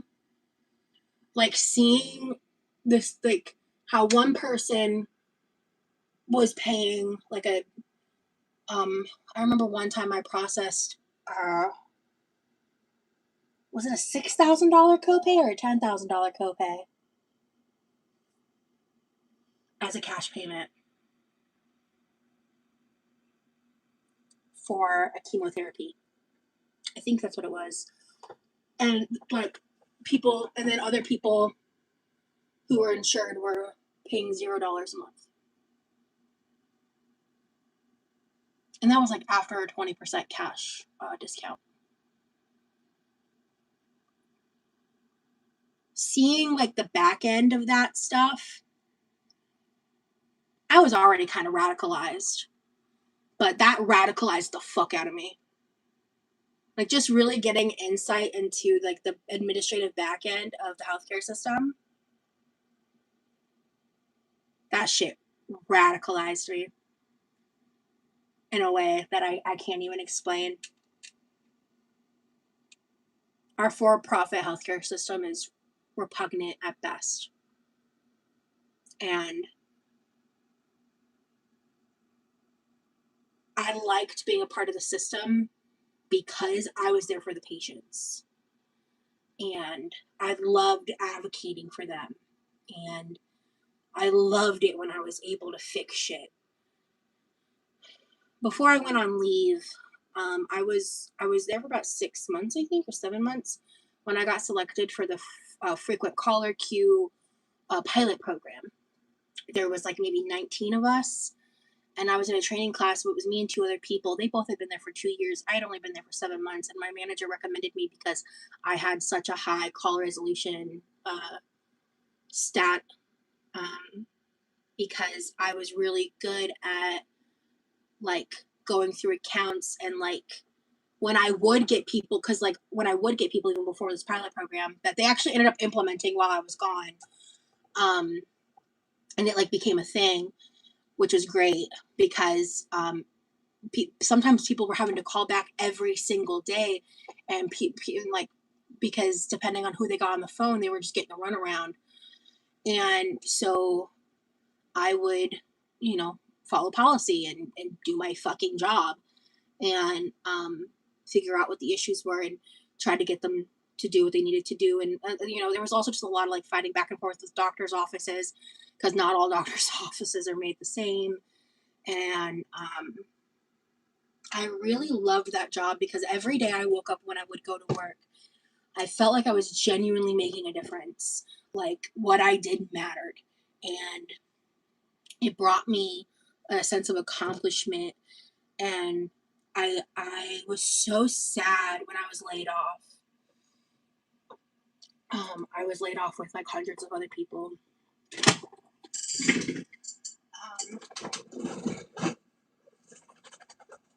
Hold on. And I had ADA accommodations at that job too. And I had really good insurance. So I haven't been able to find a job like that since when I was looking.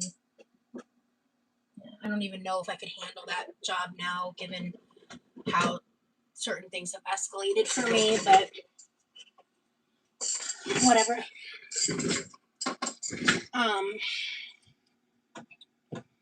But that job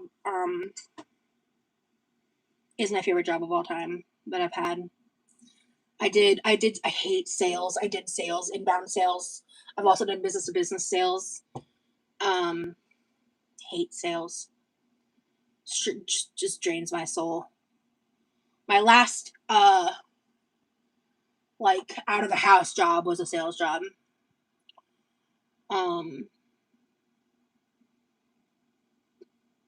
I feel like maybe it was just the leadership I had. I don't know, but I feel like it's like when you work in sales, there's just a level of like cutthroatness and like fake you have to be that just doesn't work for me. I feel lucky. I'd feel lucky if you had me to advocate. If I had you to advocate for me. Oh wow, that's really sweet, toe beans. I always appreciate those that take on the emotional labor jobs. That's what's so interesting is it wasn't super emotionally draining for me. Hey, Thiago. Yeah, the pizza was yum. You might be behind right now. ADA is American Disabilities Act. Google it to double check. Or something like that. Google it. But basically, it's accommodations that you submit paperwork for, and they make reasonable accommodations, which for me looked like I think it was I could miss up to 8 hours a week of work intermittently, dependent upon my symptoms. And I think I had like an extra allotment of break time, like 5 or 10 minutes that I could take as needed. I think that was mainly it.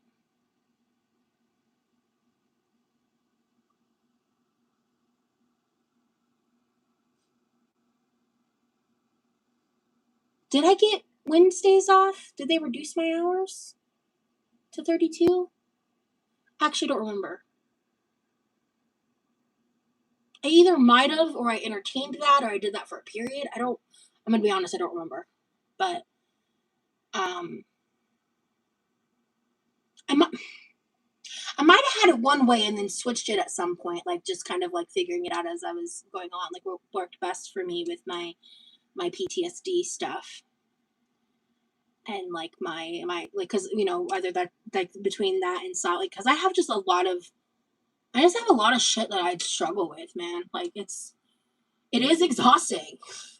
You think it's exhausting hearing about it? Try fucking living with it, bro. Let me tell you. And so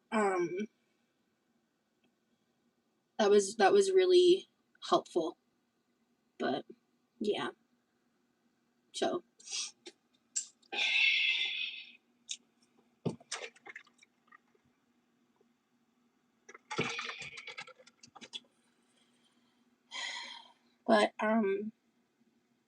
But yeah, so I was in the frequent caller queue program, and so basically that meant we had like additional forms we had to fill out, and it kind of basically gave me supervisor administration privileges, but I wasn't a supervisor. So it was kind of like if you had like tier 1, tier 2, it was kind of like tier 1.5. And I never wanted to be tier 2 support at any of my jobs. Tier 2 support, those are the people that just get yelled at so the other person who can't emotionally regulate feels better. No, thank you. Not for like $1 or $2 more an hour. No, thank you. I never wanted that responsibility ever. I was never. I wanted to get into QA eventually. That just never ended up happening. Getting into QA is super hard. It takes like, I think it takes like a lot of, time, effort, consistency, and then also a little luck. Because there has to be like openings. QA is a very coveted position. I'm sure you've been beaten down enough by all the sadness you dealt with call centers and in your everyday living. Yeah, like if someone was like unable to be de-escalated and reasoned with, I wanted another place to go that wasn't me. You're stronger than people give you credit for. Thank you so much, Chamomile. I really appreciate that, dude. In my heart, like, I know that, because what I've been through is real. It's not like just attention-seeking bullshit. The fact I'm alive is surprising, to be honest. But I'm grateful. I'm very grateful.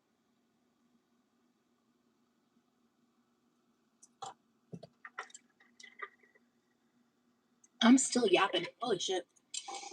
I'm just reminiscing. I'm just thinking about past stuff, Are there tiers of escalation due to unruly callers? Well, most call centers have a tier 1, tier 2 structure.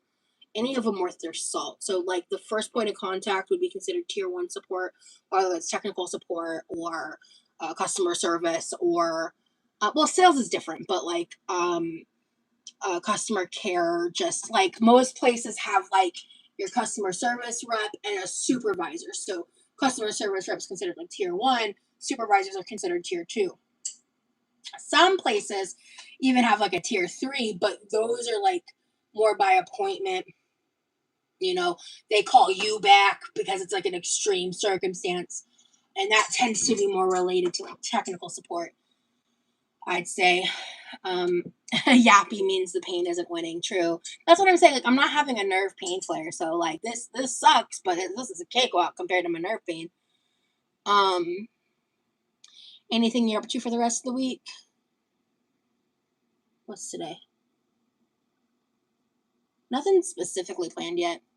If people think you're all lies, then where did they get their information from? Honestly, tune them out. I'm glad you are alive. Thank you so much.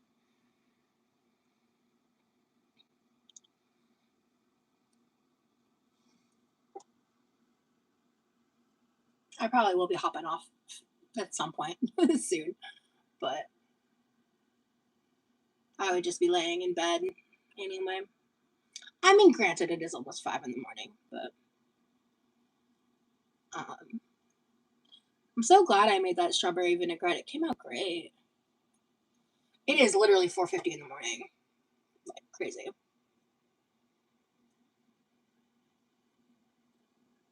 We had a delicious meal. Oh, I need to put those 3 slices of pizza away that I didn't eat. I'm just going to put these in a sandwich to eat.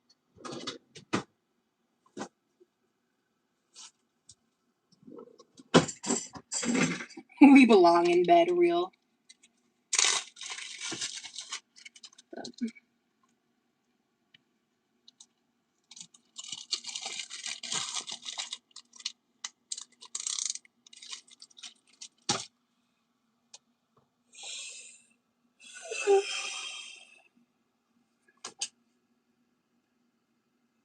Yeah. Hey, Coffee is Bay. Man, you haven't been around in a long time. Like a long time. So,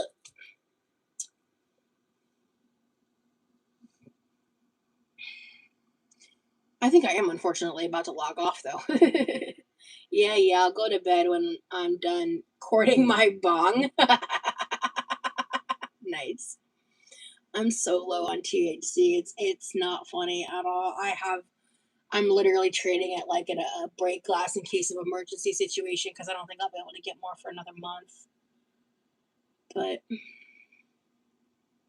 oh well, could be worse. Like I do use it as medication and pain management, but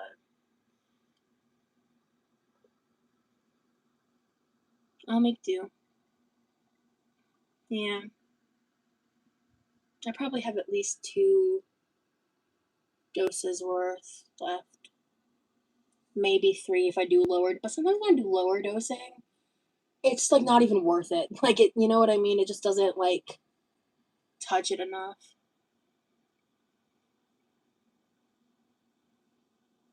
Oh, I think the garbage truck is here. Our garbage trucks come here like crazy early in the morning.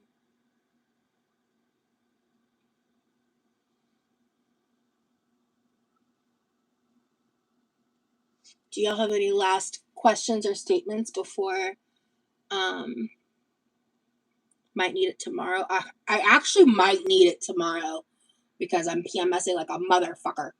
And that worries me. Because what if I have a pain flare in the next month? Dealing with a pain flare without weed will be hell on earth. Like, actually hell on earth. So, fingers crossed on that front. Just fingers crossed. Ugh. I'm not looking forward to that.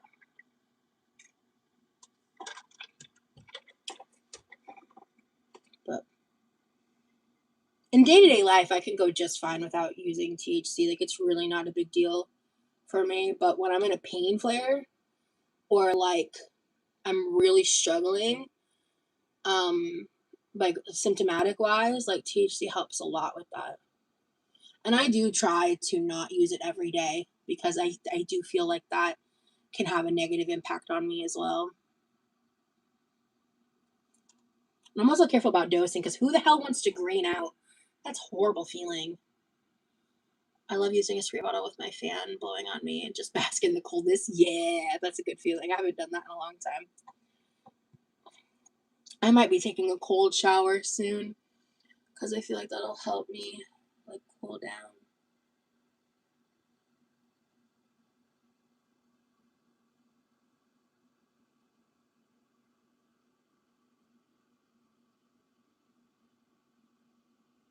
Yeah, me too.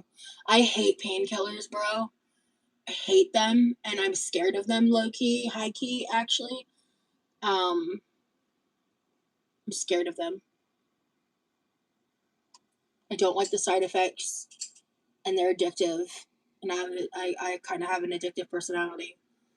So taking them routinely would scare the shit out of me.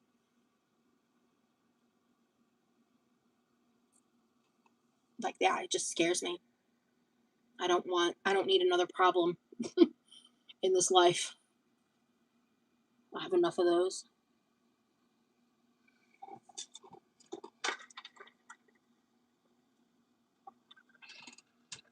I love them and don't want to be physically dependent. Ooh, yeah.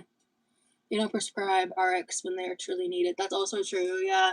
And that's the thing is I am terrified of somewhere in my chart being labeled as like drug seeking too. So I'm always like, I don't want painkillers. That's not why I'm here. I just want to know what's wrong.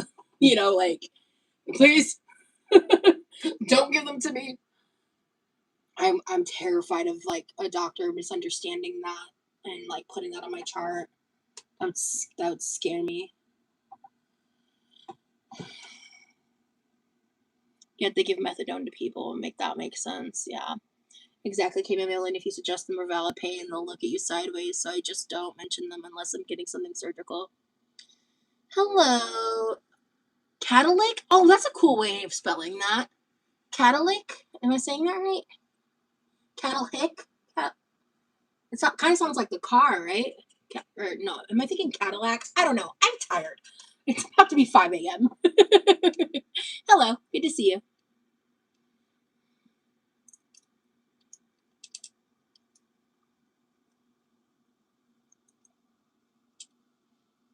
They helped a lot after laparoscopy. Yes, it's just a combination of my names. You can just call me Kat. Oh, cool. Hey, Kat. A major cancer hospital here doesn't prescribe them to people. A few parents I know for fact have been prosecuted for giving their minors THC. You can look for articles. I just do not. Wow. Wow. Yeah, yeah, giving minors THC is a complicated topic, especially when it comes to like if they have cancer or things like that, right? I don't want to speak too much on that because I'm not educated. But I think if you're giving CBD or things that have no cognitive effect, I think that should be allowed. Especially if it helps. And I don't know. I don't know. The thing about that is under the age of 25, THC has a pretty dramatic effect on the brain before it's like fully developed. So like I'm not a doctor and I don't want to suggest I know anything better than medical professionals because I fucking don't. But I think that's a nuanced topic for sure.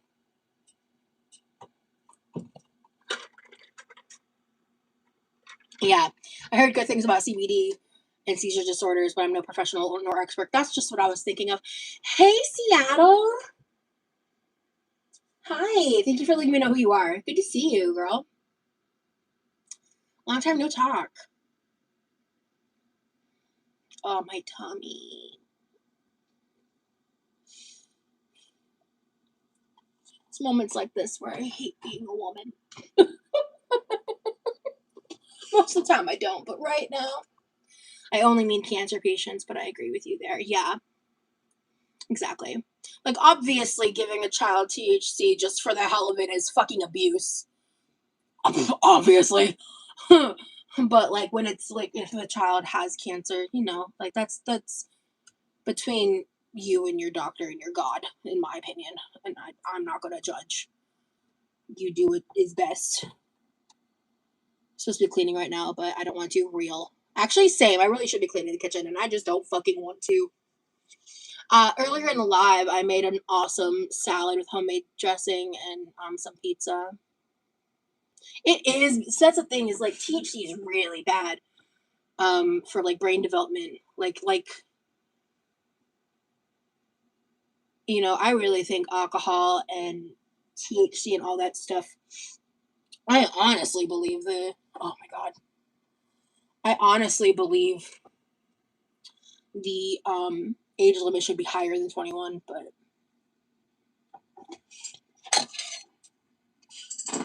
hot take. Alcohol should be illegal before THC. That's just my opinion. At least THC has medicinal use. But I also think the government shouldn't step in on either topic, but whatever. Except for obviously the age limits. So many perma-fried, burnt out stoners in high school, yeah. I didn't try THC until like literally a month before my 21st birthday because of course I couldn't just wait till I was 21. But actually the story is kind of funny. I was friends with this girl. Oh, not going there. But I was friends with this girl. And like I knew her from like really early childhood. And she was like in and out of my life for a bit. And then like until about age 20. So I was Mormon, but even after I left the church for like 2 years, I was extreme anti-drugs, like anti-substances. Like my parents for the longest time, like when they finally kind of eventually caught on that I was like cool with THC, they were really surprised because I was like super brown nosy, goody two shoes, very like by the book, brown nosing, rule follower, that kind of. I was a very different person up until about, once I was 18 and then 21. I might get back to that in a second, but, over time, I kind of warmed up to it, and a lot of it had to do with, this friend. She would kind of constantly be like, you should try it, you should try it, you should try it. Literally, like, I just stopped listening to Dare, I guess, kind of a vibe. And one day, I told her, I was like, because this was back when I lived in Georgia in the rural South, like way before recreational legalization was happening, and back in like they were even more strict in Georgia back then than they are now, which they're still kind of strict if I remember correctly. It was like a super big deal. It was very hard to get. Like you kind of just could get what you get. But she was like trying to sell me on it. And so I've always loved strawberry, right? So she told me about strawberry kush, right? About its existence. And she showed me a picture and she said all this stuff about it. And so I looked at her and I said, well, if you can get this, then sure, I'll try it. Shit you not, within a week. This girl knew how to get what she wanted. I'll give her that. Within a week, she found some. And I was like, well, shit, okay. And so it was literally in like October of whatever year I turned 21. And she got some, and I was walking with her and a few of her friends in the subdivision she lived in at the time. We just were going on a walk, and we were sharing something that contained the THC that right? And it started with the letter B. And we were partaking together as I was walking along. And at first I didn't feel anything. And I was like, I don't feel anything. And I like kept hitting it, right? And we were just like, I was like, I don't feel anything. I don't feel anything. Like for a hot second, like for a while. And then I remember so vividly, like at one point we were walking around and I closed my eyes for some reason, like for a good, like beat. And when I opened them back up, I think I was still standing at this point. I opened them back up and I was like, whoa, everything's in HD. And everybody just burst into laughter. It was like a whole moment. And that was the first time I wasn't straight edge. And let me see, let me catch up with chat. Hot take, I want the Prohibition Act back, but then again, I'm biased because my dad's a recovering alcoholic. Real. Yeah. I don't know. With that, it's like, I kind of get it, honestly, and I kind of get the take. My thing is, the government, I don't want them telling us to do anything because they don't have any of our best interests in mind. And, ugh. But also, I kind of get it. Sorry for being off topic, but you changed your username. Okay, Cat. Just call me Cat. Sounds good. Yeah, I don't see any good alcohol either. Strawberries are yummy. Sounds like my crazy bestie from high school. She got me into so much trouble. Yeah. Not the HD life. Yeah. So, yeah. But yeah, because like I left the church when I was 18. And when and by the way, I left the church as in the Mormon church. I grew up LDS. I was born into the church. In case you don't know, there should be a video on my channel called my complicated relationship with the LDS church or something like that, or with Mormonism or something like that. I don't remember the exact title of that video, but it's still on my channel. And I talk about my entire backstory with Mormonism. And all that. But when I left the church at 18, I don't know how much of this I touched on in the video. I'd have to watch it back because I recorded it a while ago. When I first left, bro, I had so much anger. I hated God. I hated religion. Still don't like organized religion, to be honest. But I hated it. Like, I think I struggled a lot between agnostic and atheism for a hot second, but I pretty quickly realized I wasn't an atheist. Today I identify as a spiritualist. I have my own spiritual beliefs that are not tied to organized religion or Christianity. And I don't really go too in depth about that very often. And yeah, I I took some time to deconstruct. I remember, I'll never forget. It was roughly in 2014. It was around the time I downloaded my Instagram for the first time, and I entered like a body positive spaces. And I left the house for the first time in a tank top as not only someone who was like a true blue Mormon, but someone who was very large and insecure at the time. And I remember, I think it was a pink tank top. I remember I took a mirror selfie and I posted it, and I got hyped up in like the body positive hashtags and stuff. And it's crazy how quickly I escalated from there. But yeah, that's the thing about like, I don't talk a ton about my religious trauma, to be honest with you. But that is an aspect that repression played a lot into a lot of the things that I did in my past. It did. That repression and alongside the trauma and other stuff. It played its role, you know. Well, clearly, Zoe, 160 some odd people aren't asleep right now, including you. I think they matter too. Also, we live on a big old globe with a lot of time zones, girl. Growing up in the Y2Ks did that to so many of us, real. Thinking we can't wear shorts or tank tops unless size 00. Yeah, for sure, for sure. 100% toe beans.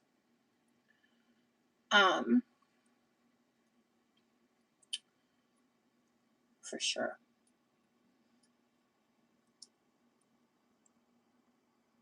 Yeah, 10 a.m. where coffee is. Exactly.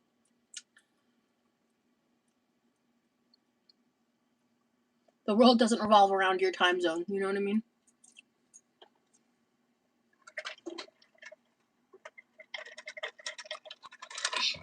I honestly really enjoy the vibes of late night lives. Wait, I'm asleep? I didn't know that.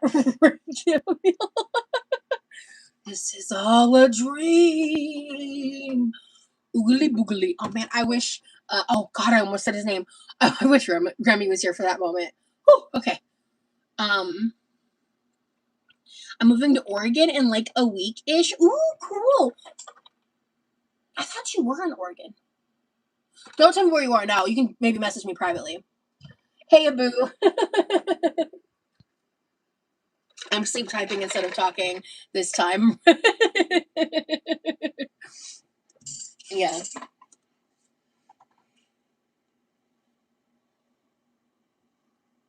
But I don't know. I think this documentary is making me like, hey, Mexicana, good to see you. I think it is having me kind of be more reflective on my past and kind of thinking about my trauma more and stuff for obvious reasons. People are asleep at all times. Like, what the heck? Yeah. It is different from my normal lifetimes. I promise you, there will be lives back in normal times. Normal times for Eastern time. But I love these vibes, and then people wake up and they have a whole replay they can catch up on. Everybody wins. And when I do these, it includes people who can't normally. I've had multiple people come in these past 2 lives being like, "Oh my gosh, my first time actually catching a live," because they could never catch it at my normal time, and I love that. Like genuinely, I think that's so cool. I love how I say I'm like I'm gonna get off soon. I'm gonna get off soon. Like 4 hours later, I'm still here. I'm very chatty today, but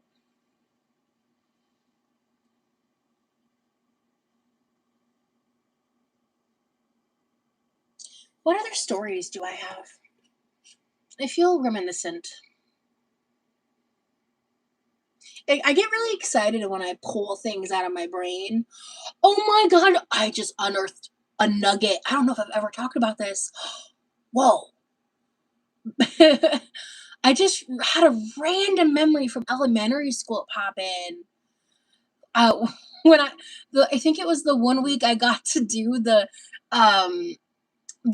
like school news. We had like a little room set up in all the classrooms. You could like there was like a little TV, and they would like pick different kids who would like sit down and read like the bulletin news points and stuff. And I just had that like because I was like trying to remember. Oh my god, I haven't thought about that in like a fucking like what, a decade? I don't even know. Oh, that was so cool. I wish I could wait. What can I remember? Do I remember any specifics? I just remember being really nervous. I was such a book nerd. True story, girl. Don't need to explain the timing. It's your choice. Wait, what do you mean, Abu? Huh? Wait. Oh man, I wish I remembered more. Cause I was such a book nerd, right? So I've talked about it a lot. Like back in the 4th grade, I've talked about how obviously I wasn't like no one in my family was aware of it. I wasn't tested for it or diagnosed with it, but I was hyperlexic as a kid. I learned about that in adulthood. And so my best example of that is when I was in the 4th grade, they had the star reading tests, and I tested at an above college reading level. I think it was the 4th grade. It was like, because I'm pretty sure it happened like right when I moved to Georgia. I've said the 4th grade my whole life. I'm like pretty sure that was the 4th grade. And I did that test, and I tested out as an above college reading level. And, you know, I was like 7 years old reading the Harry Potter series, 7, 8 years old. Like in 90, I think I read it in like 99. My grandy gave us the first 4 books in 97. I remember that because she signed the inside of the cover. But I didn't read them right away because 97, I was 6 years old. But I was reading it by like 99, 2000s.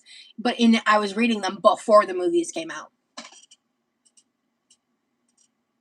However, disclaimer, J.K. Rowling sucks. And I hate her for it.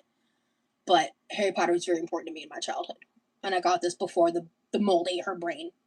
In case you're new here. Alright.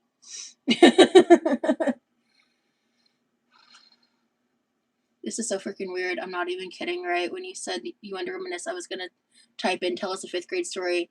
And then you said you had a random memory of elementary school, and I was wondering if it was in 5th grade. I'm pretty sure it was, actually, yeah. I'm pretty sure it was in 5th grade. Yeah. Like, because I was only at that elementary school for 2.5 years. So, and I don't think it happened in the 6th grade. I actually think it happened when I was in Miss Garrison's class, and she was my 5th grade teacher. The author may suck, but the works are a work of art. Yeah, but please don't support any new Harry Potter ventures. 8 lines for pockets and harms trans people. If you get the books, thrift them, and don't watch the new series or books or games. If you give a damn about trans people, that's my stance. What's your favorite style of potato to be cooked? Ooh.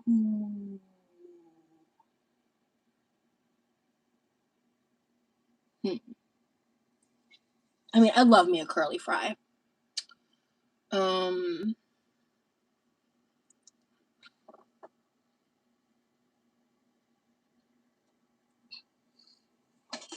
Gotcha, Camille. But, we live in a matrix, yeah. I mean, I love me a mashed potato. I prefer sweet baked potato over a baked potato, unless it's like a fully loaded cheese sauce, chili situation with a potato. Or like a twice baked potato. Love me a twice baked potato. I mean, who doesn't love potato? If you don't like potatoes, what's up? What's up with you? What are you doing? Like, what do you mean? How do you not like potatoes? That's crazy to me.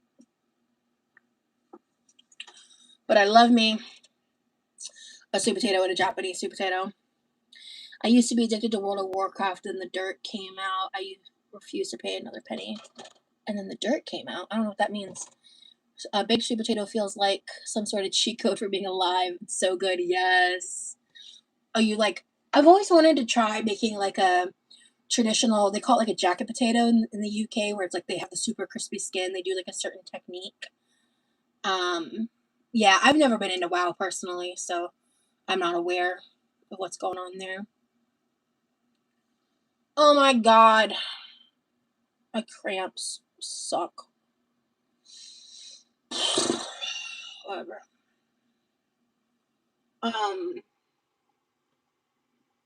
Oh my god. I lived in the library, especially in elementary school. Cause like when I moved in the 4th grade, I was like a child. Like obviously, I was very young. I believe I was 8 years old.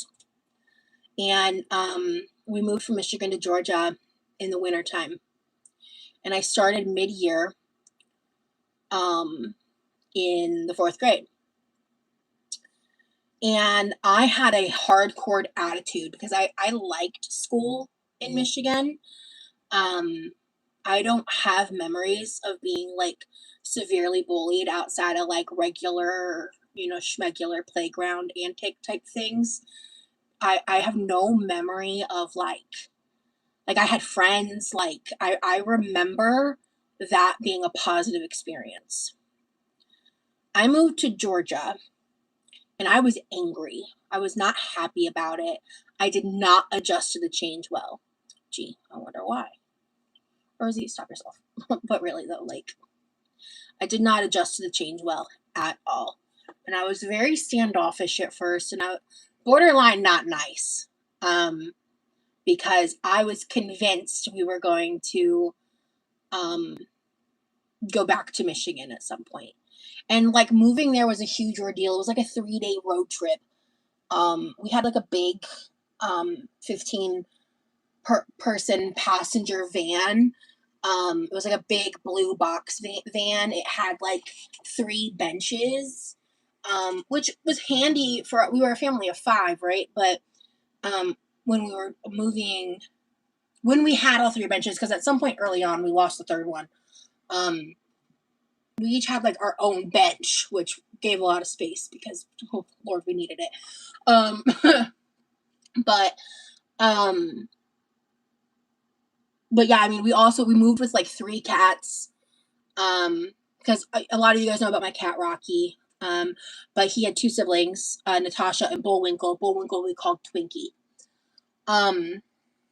Natasha was like my sister's cat. Twinkie, bless his soul, one day got his head caught in a windowsill. I've talked about this.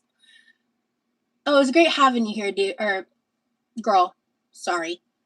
It was great having you here, girl. Appreciate you. And what was I saying? Oh yeah. The window was being held up with like a piece of wood that broke.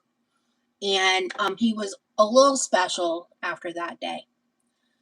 And he loved to chew on wood. Bless him. And drool a lot. And he meowed incessantly. He was a sweet guy, but he's kind of annoying. He needed a little extra attention. And Natasha hated me. She hated everyone that wasn't my sister. She didn't like nobody except my sister. She was just like, you're fine. Everyone else, yeah. And when I was like in my early 20s, we temporarily rescued these 2 little kittens that showed up on our porch one day when we lived in a place like deep in the woods. I have a picture of them sometime. I can actually find a picture. And my mom was really into what's that show? Oh God. Sons of Anarchy? Sons of Anarchy? Hello? You can't be dead. You were close this whole time. Hello?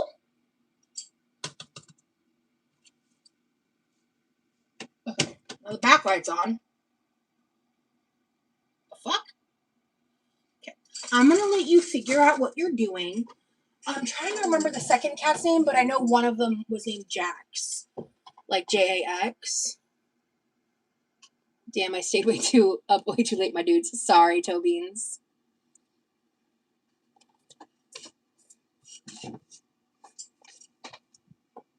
I hate this laptop so much. I hate it so much. Had I just spent a little more money?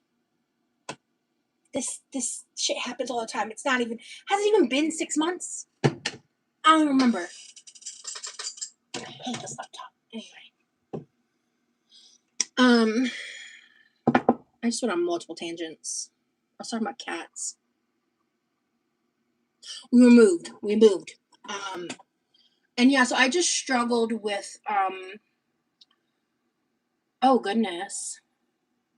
I don't know if I'll be live, again today, like normal hours or not. It's really gonna depend on how I feel, like, with my cramps and stuff, and just how intense that all gets. Oh, now you're doing something. That's nice. Sorry. Yeah, hold on. Yeah, I don't know, but I'm sorry your power's flickering.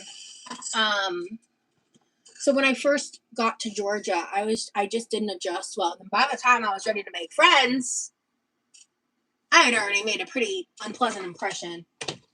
And I really struggled after that. So I lived in books, dude. I really did. Like,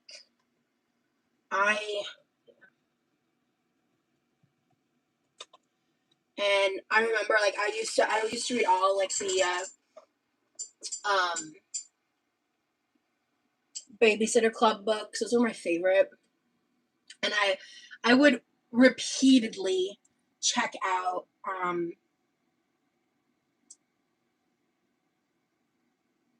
what's it called?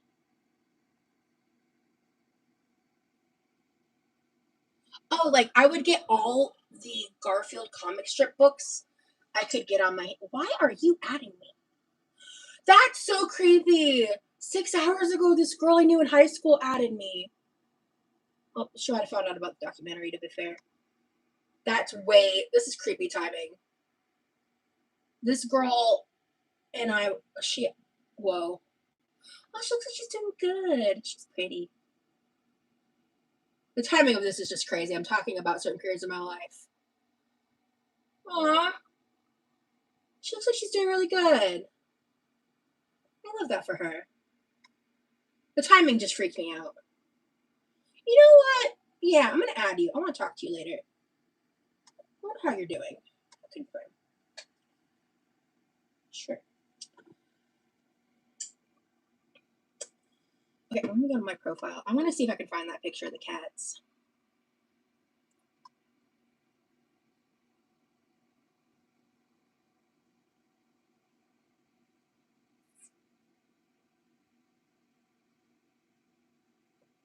Oh, there's more comments on this post I made. Did I see any of these? Oh, I did. Okay.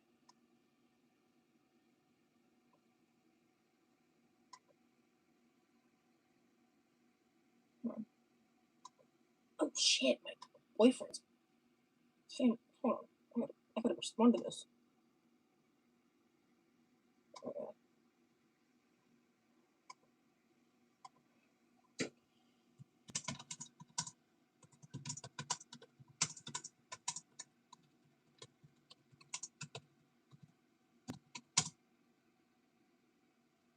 June 10th. What's your time zone? 7 p.m.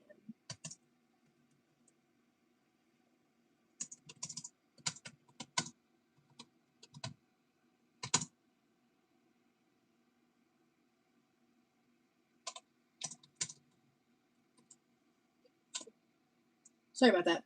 All right, let me go back to my pictures.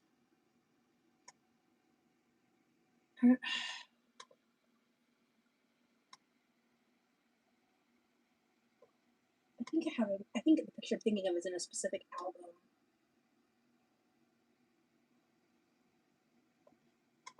Give me a second.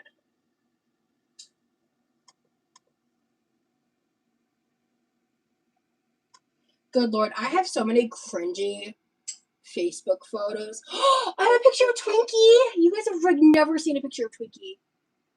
Okay, there's no one else's name on here. Okay.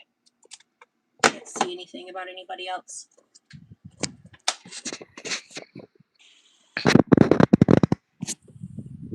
That's Twinkie.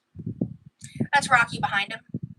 The orange guy. But I've like not really shown a picture of Twinkie. Oh my god, I need to clean my computer screen.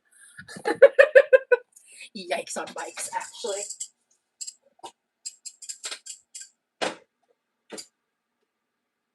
Yeah.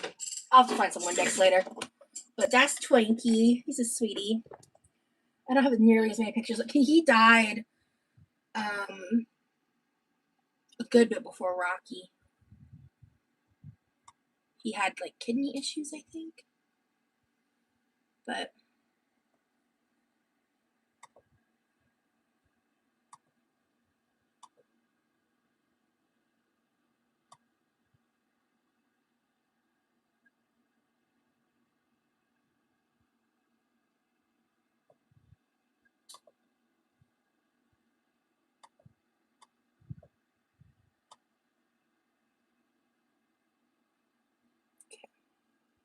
I think I'll have to find it another time because it's going to take me clicking around a lot, I think, to find it.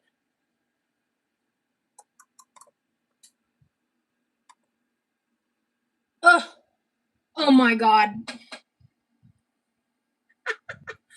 I had a magnet mustache on the hood of my 2002 Chevy Impala.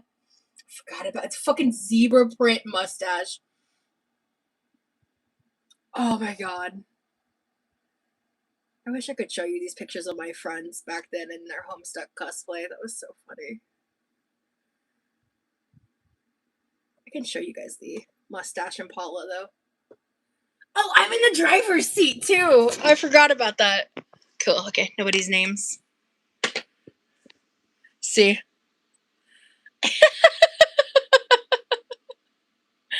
Not me just like entertaining myself right now. I'm pretty sure, yeah, I was in downtown Atlanta. That wasn't when I was at a Little 5 Points. I think I bought it at that store in Little 5 Point. I can never remember the name of it. Yeah, this was in 2013. Oh my god, that was 13 years ago. Oh my god, that's wild.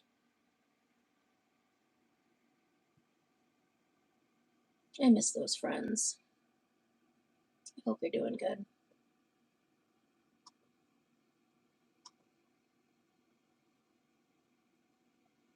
Oh yeah. I have like albums from when we did like day road trips up to Chattanooga. We used to do that a lot.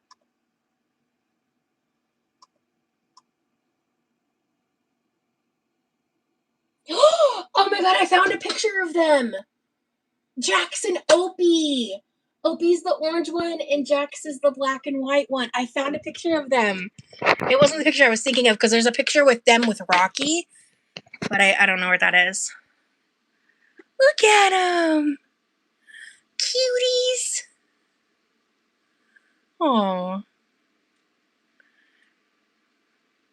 We didn't have them for very long. I think my mom like rehomed them. Like we had at the time either 2 or 3 cats. What year was it? 2011. I think we might have had all 3 of them. Or it was like, yeah, Twinkie was still alive. Yeah. Aww. And this is another picture of Twinkie and Rocky that I have. I don't have many of these.